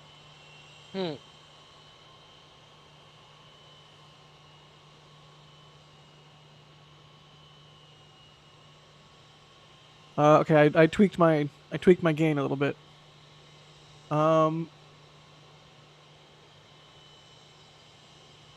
Let's see. David is asking, is this a liftoff or a test? It's a test. I also like Yeah, the no idea of liftoff. calling a launch a liftoff. Let's see.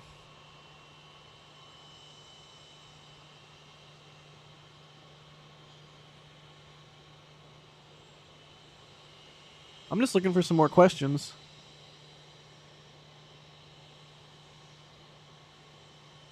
Scotty Moondog says the booster will always be more important than the ship. This testing is in its critical stage. Okay. I mean, is either booster or ship more important to either of you? I don't know. What do you think? I think ship. I think the ship right now is probably more important. Well, just like big picture, ship is more important than booster in the grand scheme of things because SpaceX already has a first stage booster that is reusable. It might not be like as rapidly reusable as they'd like, although they keep getting faster and faster with it. But ship, a fully reusable second stage that you can rapidly turn around and fly again. I mean, that was the dream of the space shuttle. That is the dream of the Starship program, is a rapidly reusable second stage, basically. And it takes the form of Starship, and you can make different versions. One for the moon, one as a tanker, one for Mars, one for point-to-point, that sort of thing. But, yeah, I don't know, I can't think of a good analogy. The ghost pepper in the chicken batter is a second stage that's fully reusable, and rapidly so. That was terrible, I'm sorry. It is melting your brains. I don't even have a brain at this point. Robert Titan, what a cool name. Bob Titan, thank you for becoming a launch director. That is one of the higher levels of member support. You get your name at the end of every episode of NASA Spaceflight Live, and our hearty thanks, as well as all of the other member perks. So thank you so much, Bob Titan. Hope you don't mind me calling you Bob. Zathers, thank you for the support. They say, can we get a fund together to get Jack some milk? Also, for a spin prime test, why not coffee? Just an idea. I'm on board. I like coffee. Good old bean water. Yeah. Thank you for the support there. Mark Hamill suggesting coconut milk. Thank you, Mark Hamill. Coconut milk is delicious, although all other forms of coconut are garbage. Don't at me. Adventures of Carl, thank you for becoming a Red Team member. Awesome to see new members coming in. Derek, thank you for becoming a Pad Rad member. We hope all of you enjoy the perks that you get at the various levels. And Max Wright coming in at Capcom membership. Discord access comes at Capcom and above. So thank you, Max. Enjoy the Discord access. I posted a photo of the food in the Discord. Just scroll up in party chat, you'll see it. It's nothing crazy. It just looks like 2 chicken tenders and some lame fries, and yet I feel a rumbling in my stomach. Yeah, I have avoided watching that channel because it's like right now, because otherwise I will be laughing way out loud more than before. Yeah, I like to joke around in party chat, especially during streams, just because hey, it's a little bit of fun, a little bit of extra fun for the members. Jack Taco Guy, thanks for the support. Jack Food Fun, Musical Wolves, thank you for the support. They say, does Ship 24 have confused media circles in the engine section? Also, here's for Jack's Meal Fun. Thank you. No, I don't think Ship 24 does, but I also we haven't. Maybe we have gotten a look at Ship 24's like engine section in the same way that we have at Booster 7s. Oh, are they talking about the lock stomp things? Yeah. On the booster? Oh. The ships already had that. All the So way they back already to did have it. SN8. But are they Yeah. in a different place, or they're on the dome in the same way? Yeah, they are on the dome. I believe there's like some kind of 2 pipes coming out of the dome to do the dumps. How Yeah, did I actually miss that? didn't know that. Yeah. Yeah, you could actually see on some of the scrapped ships. Obviously, it will be very hard to right now find that footage. But if you are able to find that on our many dailies, I'm sure I've seen that on SN17 when they were scrapping it. I think I've also seen that on Ship 21 when they were also scrapping it. And even way back, I think it was also, I believe also on SN12, they had built also the engine section for that one, and we Huh. also saw that. So Was yeah, it on and ship 16? oh, I didn't see that on Ship 16. Huh. I don't remember. Or Interesting. Because yeah, like we've better seen the said, ships I dump didn't see it. LOX as they Mm, ascend during the low altitude test campaign. That's a known thing that we've seen. I just yeah, always kind of in my head the LOX was coming from like the skirt or the engine chill vents or something, but not necessarily the like a dump on the dome itself. But I probably just missed that. Wow. yeah, and it's sort of, and it's a little bit weird. It's just coming right from like a pipe, little bit bent into the dome. It's a little bit Huh. weird. Yeah, and it's obviously hard to explain right now without any sort of Visual. the usual visuals and or even a drawing on screen of sorts. Yeah, But no yeah, worries. Zatherus or Zatherus? Thank you. They say I'm hitting y'all with a curveball, but it's Zatherus. All right. Well, hopefully I said your name right that time. Cool. Thanks for the pronunciation. Max Wright, thanks for the support. They say, in the smaller tanks used for testing, or are they used to fuel the launches?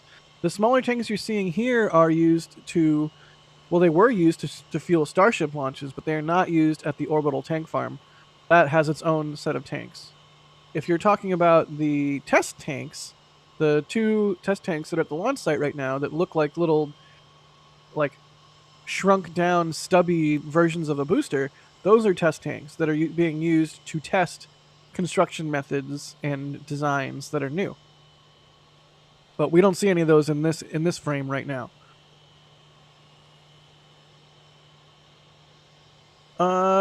Stephanie is saying, question for Alex: ship flaps open or closed for orbital flight? I would say open. I would hope open. Open is the coolest yeah, look of all. What do you think? yeah. I too think it's gonna be open.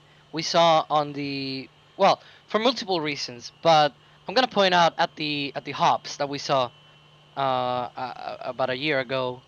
We saw those flights and the flaps were open, and one of the reasons for that, it's mainly how the aerodynamics go, where when the ship flaps are basically tucked into the body of the booster, you're basically moving the center of drag in such a way that that kind of configuration will mean that the ship will want to always be in the direction of motion, like the belly of the ship will always be wanting to go in the direction of motion. So you will basically be flipping it, and guess what? That's what happens when it's belly flopping. You see the flaps are tucked into the to the body of the booster, the booster now, the ship, excuse me, and you see the flaps tucked in so that it can actually do the belly flop, so that the drag um, sort of enforces itself for the belly to be on the bottom. Now, for orbital flight, we haven't seen an orbital flight, obviously.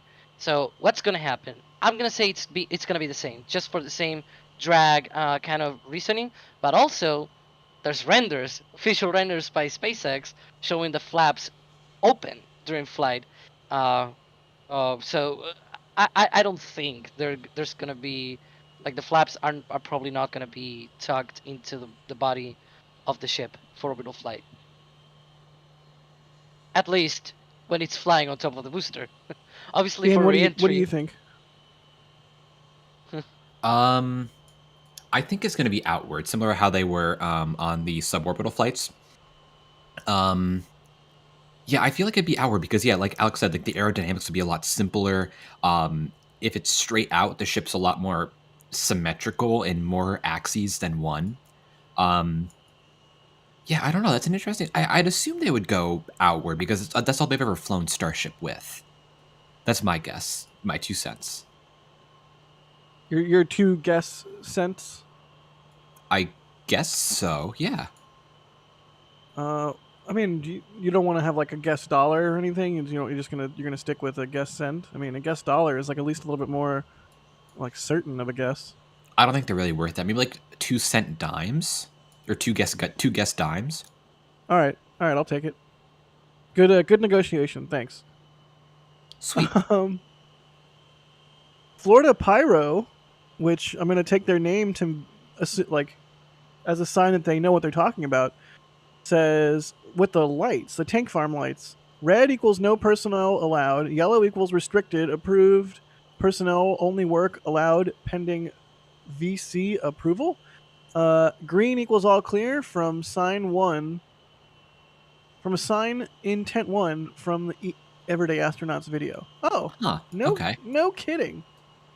All right, well, Oh thank you, yeah, I Florida believe Pyro. I saw that. Hmm. But I Thank you, wonder, Florida Pyro. why would those lights be flashing though is what I'm wondering. Why wouldn't it be like a static light on top of, say, like the tower or like one of the tanks? That's my confusion here. I don't know, like maybe it's just more eye-catching. Maybe, I don't know. I like that though. Thank you, Florida. Okay, this one I don't know if I get hard to. All right, I'll stop. Hard to pronounce says just sound it out phonetically. Thanks, guys. Thanks for the super chat. Your username is hard to pronounce, and they said just pronounce it phonetically. That actually made me laugh when I first saw it. So it's spelled hard to pronounce, but it's pronounced like phonetically. You just say phonetically. So phonetically, drone? thank you for the super chat. Yeah. Hold on, is that a drone? Yeah, I was looking here, and Oh yeah. and why will they have a drone out there at that place? SpaceX, are you taking photos with a drone? I was about to say, are they doing like some B-roll video?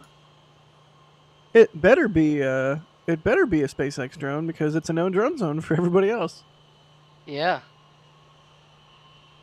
And judging by the location, because one will think, well, a drone, right? They might be looking at Ship 24. Okay, but why in that location? That's not the location of Ship 24. That's between the production site and the launch site. So, oh wait, it's moving.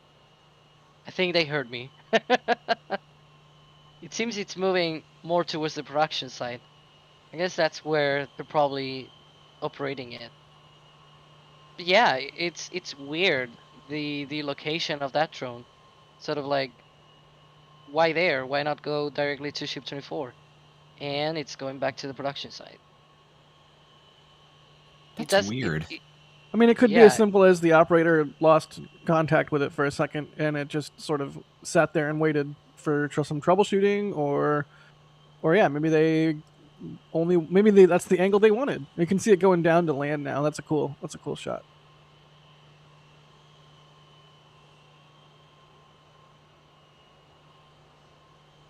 Jaden is asking, what happens during a depress? Do they vent off the gas and dump the LOX and CH4, or wait for the liquids to turn into a gas for a vent? I think it's a little bit of both. Well, I mean, you just open up all the valves, right, and let it all boil off. And if whatever's gaseous will escape, and whatever's liquid will either be pumped out and back into the tank farm, or will sublimate into a gas. Solids sublimate. Will evaporate into a gas and then also be vented. One of the two. Yeah, I was about to say, unless there's an anomaly like we watched on Monday, they don't usually do dumps. Like they like to recover that via the umbilicals. Not because, like, in some way it's because it's dangerous. Obviously, you're handling with methane and liquid oxygen, things like that, and sometimes that's dangerous. And obviously you will only do a dump when there's no other way to get rid of the propellants, right? But it's also because it takes many trucks to be able to fill the ground tanks, and so you obviously have some losses from boil off, but whatever it's liquid and you can recover, you recover it, just so you don't spend money on the trucks coming in. Not just even money, it's just also time. Like it also takes time wear to be on able to do Highway that. 4 too. Justin? No, not Justin. Jeremy is asking, isn't it illegal to vent methane? SpaceX is allowed under their, I don't even know what you want to call it, permit, to vent a certain amount of methane. They try not to. I think in general, like if you're like in oil and gas industry, you don't want to ever just release methane without flaring it off. But SpaceX is allowed to to vent a small amount or a certain amount of methane per, I don't know, what, per year? Yeah. I'm trying to think And back to also, the FAA documents. Go ahead, Alex. they have the recondenser. That's sort of more or less what it eventually does is it recovers that part of the boil off and turns it back into the ground tanks. They also have a smaller tank that it's specialized actually on getting that sort of recovered methane, which is gaseous, obviously, when you recover it, and they turn it back into liquid. So that's actually what the recondenser. It's called recondenser because it condenses back the gaseous methane into liquid that you can put it on the liquid ground tanks. Yeah, I'm thinking Something like that. specifically of when they landed SN10 and SN15, That how too. neither of those was connected to a recondenser, and so the only thing they could do is crack all the valves and release Mm, whatever residuals Yep. were in both tanks. Same with Starhopper. Although yeah. Starhopper had the sweet flamethrower as well. I remember. I was literally just thinking of that before. Yeah, and the thing with the ships and stuff, they have to vent it because you don't have. Well, first off, you can't send people out there because you have a fully fueled ship. You don't want to Oh send yeah. people out to connect hoses up. You don't really have like a robot to do that either. You need to make a pretty big like Roomba or a pretty big like robot dog to do that, and it's just really not worth it. So you just have to vent it. Really, that's the only way to save We've we've talked about that sort of thing before, like sort of an octograbber but for ship that like wiggles out, has some ducting attached to it, and is able to do that. But yeah, it's just not something that's happened yet. Maybe in the future at some point. Good question. Keep your good questions coming through. We're gonna be here till the road opens. I am assuming is our plan. Uh, so we need stuff to riff on. So ask your questions. Jeremy, thanks for becoming a Capcom member. Once again, at Capcom level and above, you get Discord access. So pop into the Discord and say hey, and look at my ridiculously spicy chicken fingers. it. Uh, That's a perk in Jeez. itself. I mean, yeah, I don't know. I ate ghost pepper ramen on voice chat in our Discord at one point, and that was fun. But this is like, this is a whole nother level. I didn't expect to have to do it on stream, full on. Um, Here's one from Jom's Edge. Will they catch the booster on the first orbital launch? I think we don't know yet. But SpaceX has the option to catch it, and they have the option to ditch in the Gulf of Mexico. It's going to be one of those two things, right? Yeah, it's got to be one of those two options. And with the option of going out and ditching in the Gulf, there are even several options there on what to do. So the first off is they could do like honestly just get rid of it. The second option is they could do like a simulated landing downrange, or they could even go so far as to do a simulated boost back, land say just like a few miles off the shore, like soft landing in the ocean style, or they could just go straight up, just try to catch it. That would be a lot to do for a debut flight, but I mean, if they feel confident enough to do it, power to them.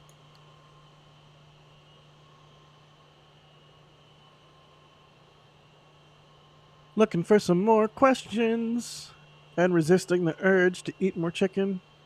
I think there's a question here. Just Go for tuning it. in. What's the update so far tonight? I feel like we should probably do a recap, right, Jack? Do you want it to do it? With Yeah, sure. We saw that they extended the road closure, right, from 10 to 2. Is that what happened?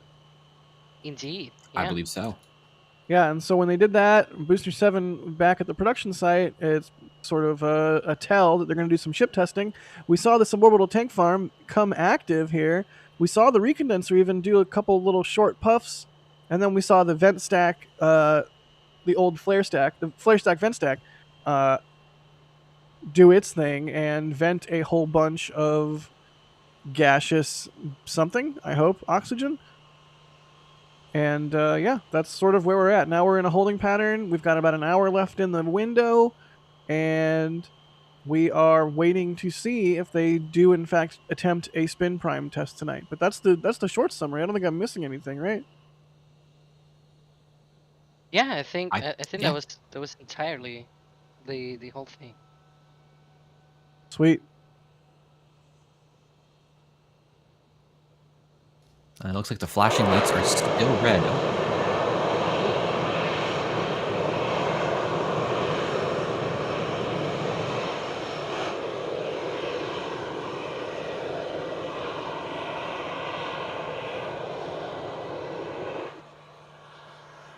Nice. Solid vent.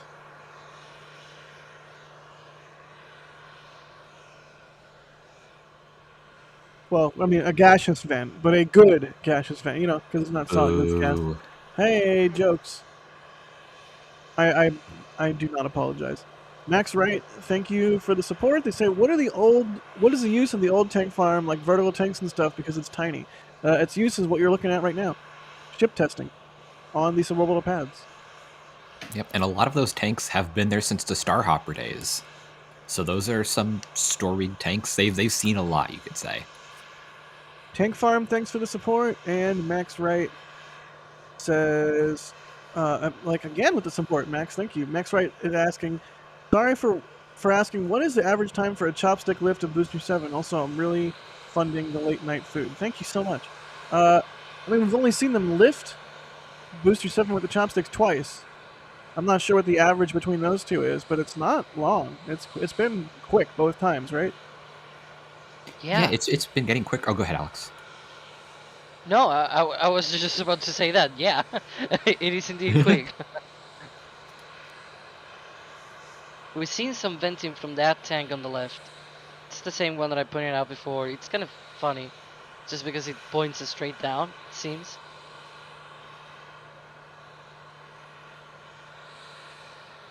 You can actually kind of hear it. That is a very interesting vent, yeah. I think that's one of the liquid nitrogen tanks, I believe.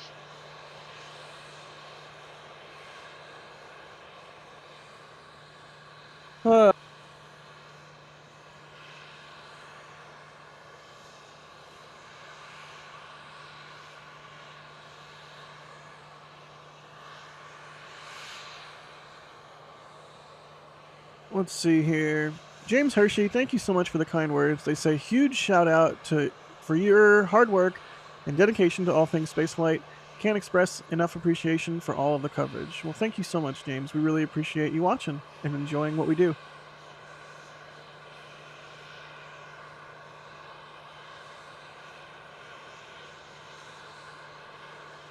Tyler Silcott is asking, do you think Monday's issue is the new way to start Raptor that Elon wouldn't answer in Tim's latest Raptor 2 interview? What, with an explosion? I don't think that's how you start an engine. Concur. Yeah, the explosion's got to be inside the engine, not outside. Yeah, generally if it's inside the engine, that's what we like to call bad. Yeah.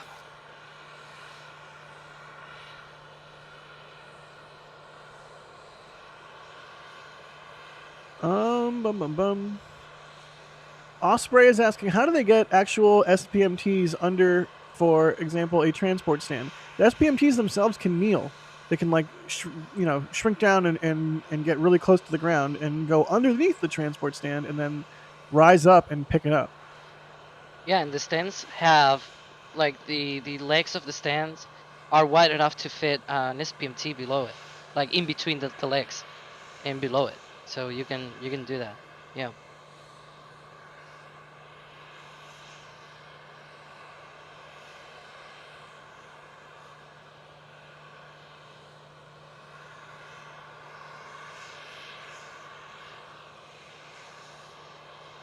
Looking do for wonder- some more. Go ahead. This all this venting from the tank farm. Like it's just very weird. In what way? Not concerning because we've seen this before, but it's like, what is this a sign of? Right? I mean, yeah, it's a good question. I would say it's a sign of tank farm activity. Yep. And there's still some venting in the center of the screen, just to the right of Ship 24, so the tank farm's not dead.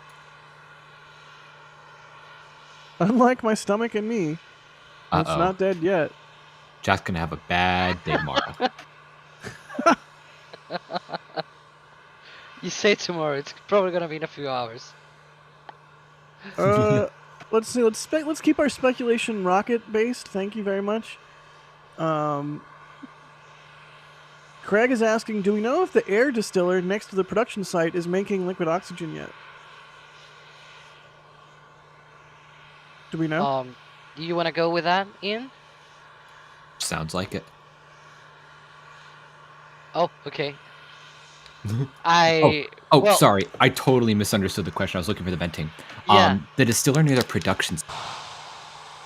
We haven't seen anything really from that, have we? It's been, we did see some tanks taking away like liquid nitrogen and liquid oxygen, but we haven't seen anything recently, and it's not venting or anything, right? So it's, I don't know if it's like abandoned in place or if it's like, I don't know. Yeah, that's actually a good question.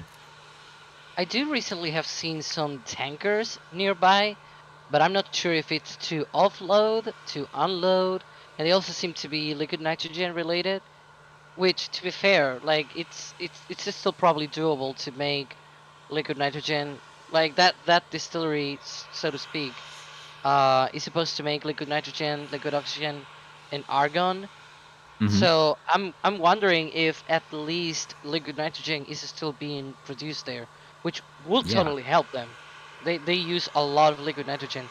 Like we're seeing right now, one of the liquid nitrogen tanks is right now venting on the tank farm.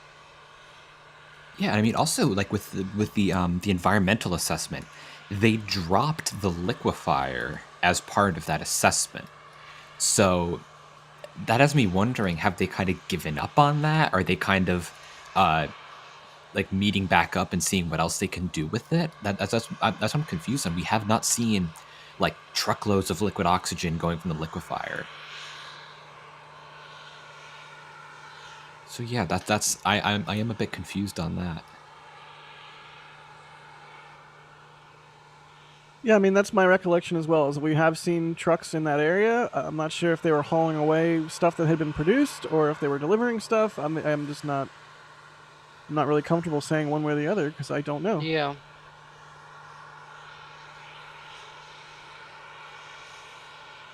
Yeah, and Michael is pointing out, I believe what they are getting rid of is the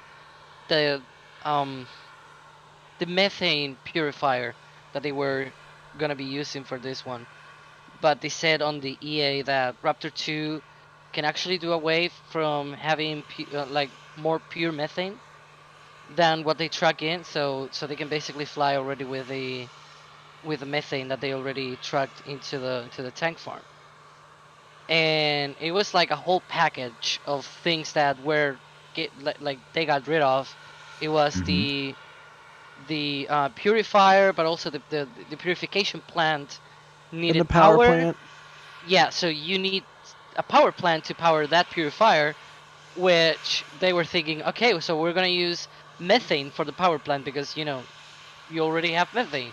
And it was like a mix of everything. And also they had a desalination plant, so that also needed power. So both the desalination plant, the purifier, all of that needed power. They needed a big power plant based on methane and everything.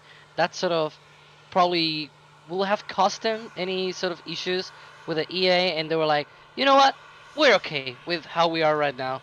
We're not gonna make this, and that seems to at least have dropped probably a huge burden, I think, in terms of the development that they will have to do here, and the environmental impacts, for the FA and all of that. But it's okay. I think they let that clear that for now they're okay with how they are right now, in terms of tracking in everything and not needed to purify, and the water just tracking in and everything. Yeah, so it's okay. Makes sense. Well, we have 52 minutes or so left in the testing window. I don't know. I don't know that they're going to load anything onto the ship at this point. Yeah, the recondenser is not active. The tank farm is not either. There Yeah, is a Tuesdays. tank on the left venting. I think it's a nitrogen tank. I could be wrong, No, but no, that's you're about right. it. I remember back when they were building the. So it's been a long time, right? But I remember that, and it actually had like the logos of the tank company. They bought it, and it said like liquid nitrogen tank and all of that. So yeah, it's a liquid nitrogen tank. Yeah, it's been a while since I've been at Starbase, but a lot of those tanks do say, even if it's like black text on a black tank, they do say like this is liquid nitrogen or whatever. You're right.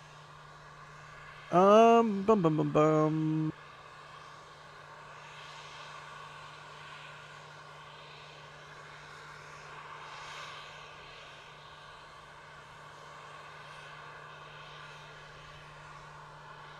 Oh, we've got the grass vent going, which means, as we know, nothing. But it's interesting to see. Don't say grass vent around Adrian. Angry Adrian noises. Adrian has a grass vent spreadsheet, and just every column says nothing. Just over and over and over I bet he again. literally does. Let's see.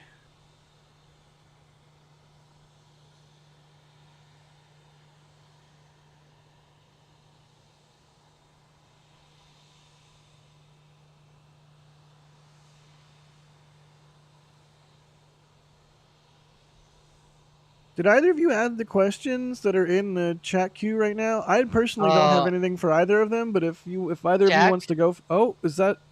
Yeah, that's is this the the roadblock? And I can see some cars already line up. Oh, this might be the road opening back up or preparing to be opened back up at this point. Mm-hmm. It's a little bit hard to see because the glare of the lights and everything. Thanks, Sheriff. but yeah, you can sort of guess that there are a few cars behind the roadblock. I'm like resisting the urge to make techno music sounds. All right, I'll dear. stop. Mike And Zeman, thanks for becoming a Capcom member. Yeah. Andrew K, how do you think they'll purge the engine shrouds in flight, like Elon's tweet said? I don't know, with some nitrogen or helium or something? I'm dumb, and when I first read that tweet, I read purge shrouds in flight as booster will just yeet the shrouds off of itself as it flies. And then I took a moment and was like, wait, no, I'm Shroud stupid. separation confirmed. Yeah, right. Oh my gosh. No, they'll purge it with an inert gas that will inhibit the ability of methane to combust. Because methane needs an oxidizer, like, I don't know, oxygen, but you cannot have a fire in a nitrogen-rich environment like that. So, was that lightning? Is it me? Yeah, I was about to say. I think I've seen lightning on the left camera, all the way to the Super right, cool. like right to, obviously on the distance. This is not close, obviously, but yeah, it's cool. Yeah, chat has been talking about that for the past few minutes. I've been trying to look for it, but I haven't caught any yet. It looks like a distant storm out on the Gulf.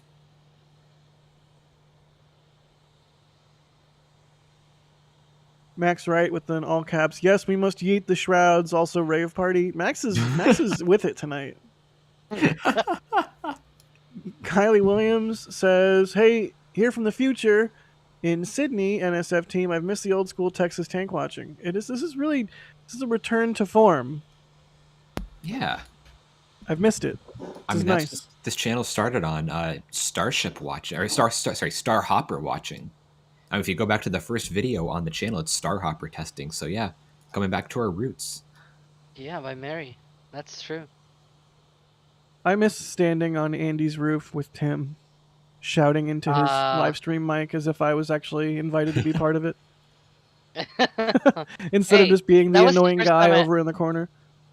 That was the first time I know about you. So hey, You Gotta were start already somewhere. cool back then.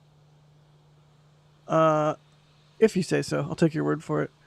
Steven Shoop, thank you for the support. They say, love the commentary and keep up the great work. You keep up the great work yourself, Steven, with a cool last name like Shoop.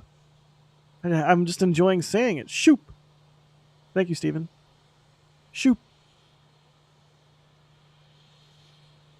Cristiano is asking, what are the black hexagons below the X decal on the ship? We think those are like antennas and sensors and things, right? Yeah, like no, it's not really the Starlink. The Starlink dishes are elsewhere on the ship, we believe. But yeah, those are like communication sensors, antennas, things along those lines. Fun stuff. Obligatory hexagons are the bestigons. Seconded. They look so cool. Like some of the close-up photos I've seen of that part of the ship, it just looks so darn cool. I thought you meant hexagon. You're like, hexagons look so cool up close. Oh, they do. They do. James Webb has entered the chat. It is undeniably the best shape.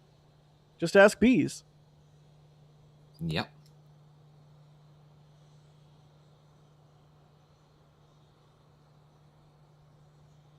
It's amazing the reaction from our members to you eating spicy food on the Discord server. Shout out to them. Look at video labels. Oh dear. Do I want to look at that? Yeah, look at it. I thought I was typing in party chat. I was accidentally typing in the channel where we have people who make sure we don't make a stupid on our daily videos with the lower thirds, aka labels. And of course, because I was in the wrong channel, Brendan said, "Sir, this is a video labels." Yeah. Jack said, "My stomach hurts and I am still hungry." And they're like, "Sir, this is a video label." Yeah, put it on the video. Put it in the daily. It seems. Okay, we have roads closure open. is open now. Or at least one car has come through the closure. Look, you can see the flashing lights from another sheriff's deputy coming up the road. Well, they disappeared now, but they were there. Yep, there they are. Let's see if they actually open the road or if just some employees go to the pad or what. I assume they're going to be opening the road at this point.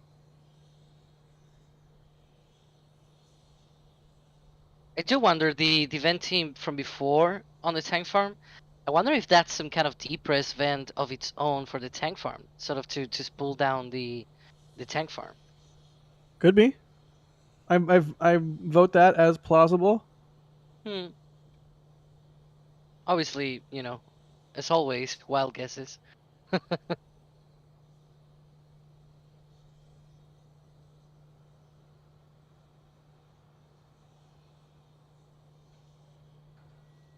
That sure looks like the opening of a road to me. Yep.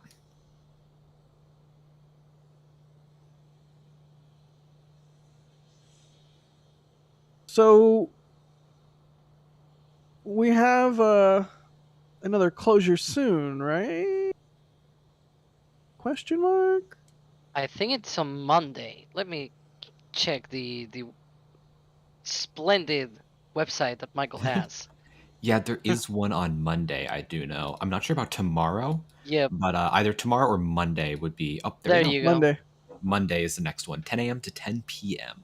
Possible closure is what it's listed as right now. So that would be the next opportunity for for engine testing with ship.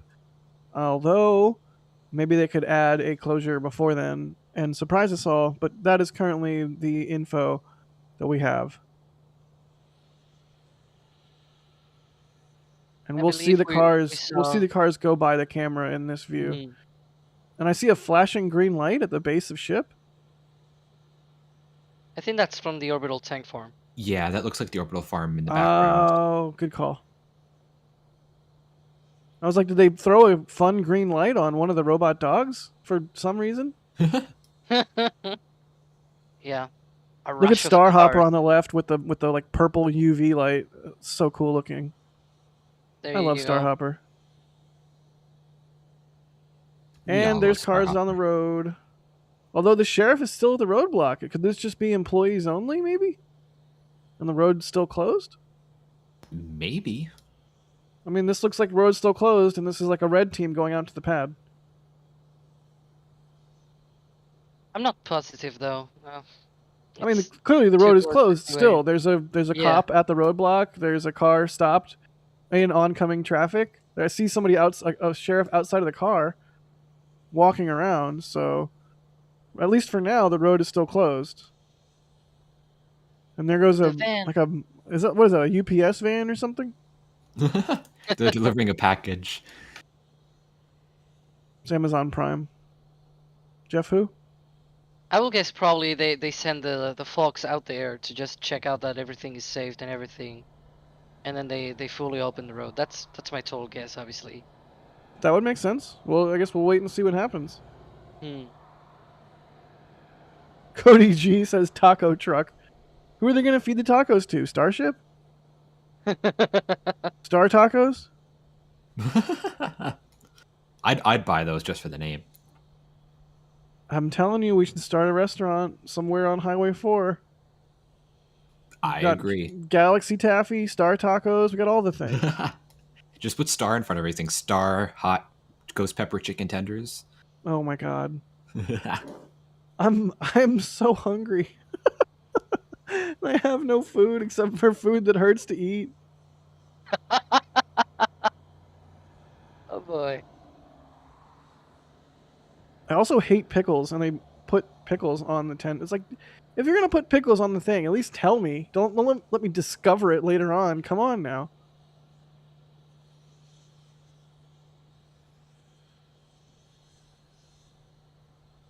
You can see the vehicles are sort of there at the gate to the suborbital tank farm. Oh, yeah. They got a queue of cars building up there. All right, who's got the keys? Let's unlock this. Gosh, I left my phone.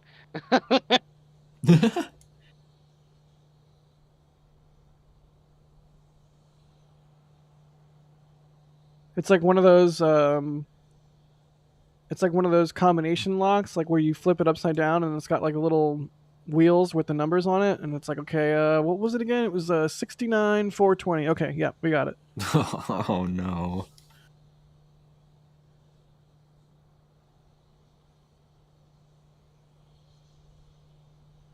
Yeah, looks like the road is still closed. So maybe it's not game over.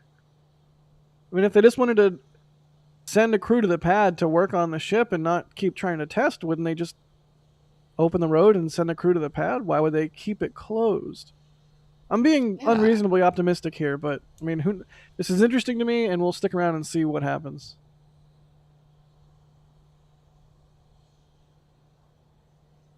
Okay, so there was a huge lightning on one of the other cameras, and I was like, wow. Nice. Somebody pull that and post it on the webs. Oh yeah. Interwebs. Oh yeah, on webs. It's a series of tubes, don't you know? Spacetime is asking, do we know if a Raptor 2 production has hit 1 a day yet? I don't think we know. I think it's close. Yeah, we don't really have insight on the Raptor production line. I'd assume it's doing well, probably around that point, because Elon said, I think he said like 1 a day by the end of the year. I don't know, I could completely be misremembering that, but yeah, they've definitely been working towards 1 a day.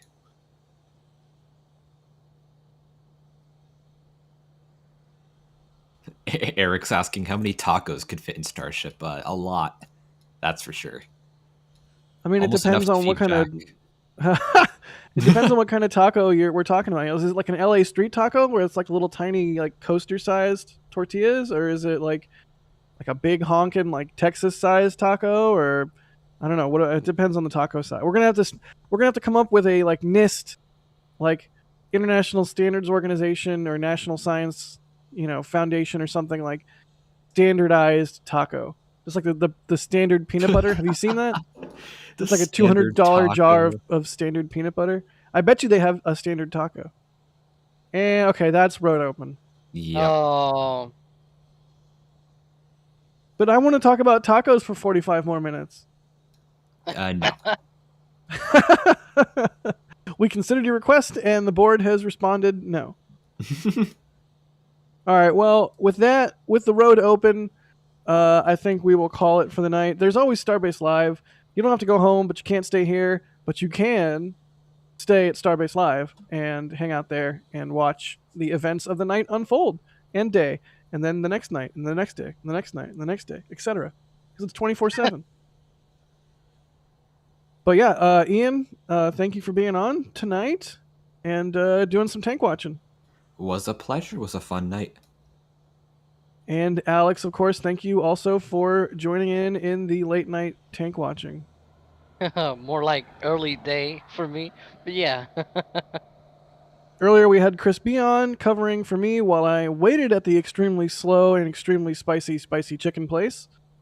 Thank you, Chris, for covering for me. And of course we've got Michael in the background doing his thing as the live stream director for this one. Thanks, Michael, for everything you do. You're awesome.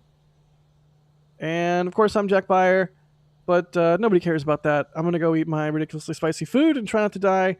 Thanks everybody for watching. We will see you guys next time. Until then, stay tuned to Starbase Live, and if you haven't hit subscribe and the bell button so you get notifications when we go live, do it so you can get those notifications. But yeah, let's go hang out at Starbase Live. See ya.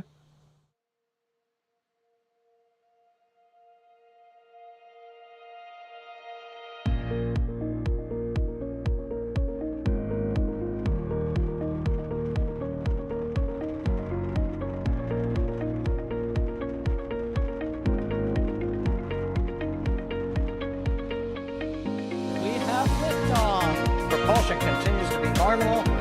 Our pressure looks good. Doubling up. Roger, roll with Atlantis. Water towers, fly! Yes! Echo Delta nominal. Flight outside SCE off. Say again, SCE off. Yikes. You bet. Concur. We don't need any more of these.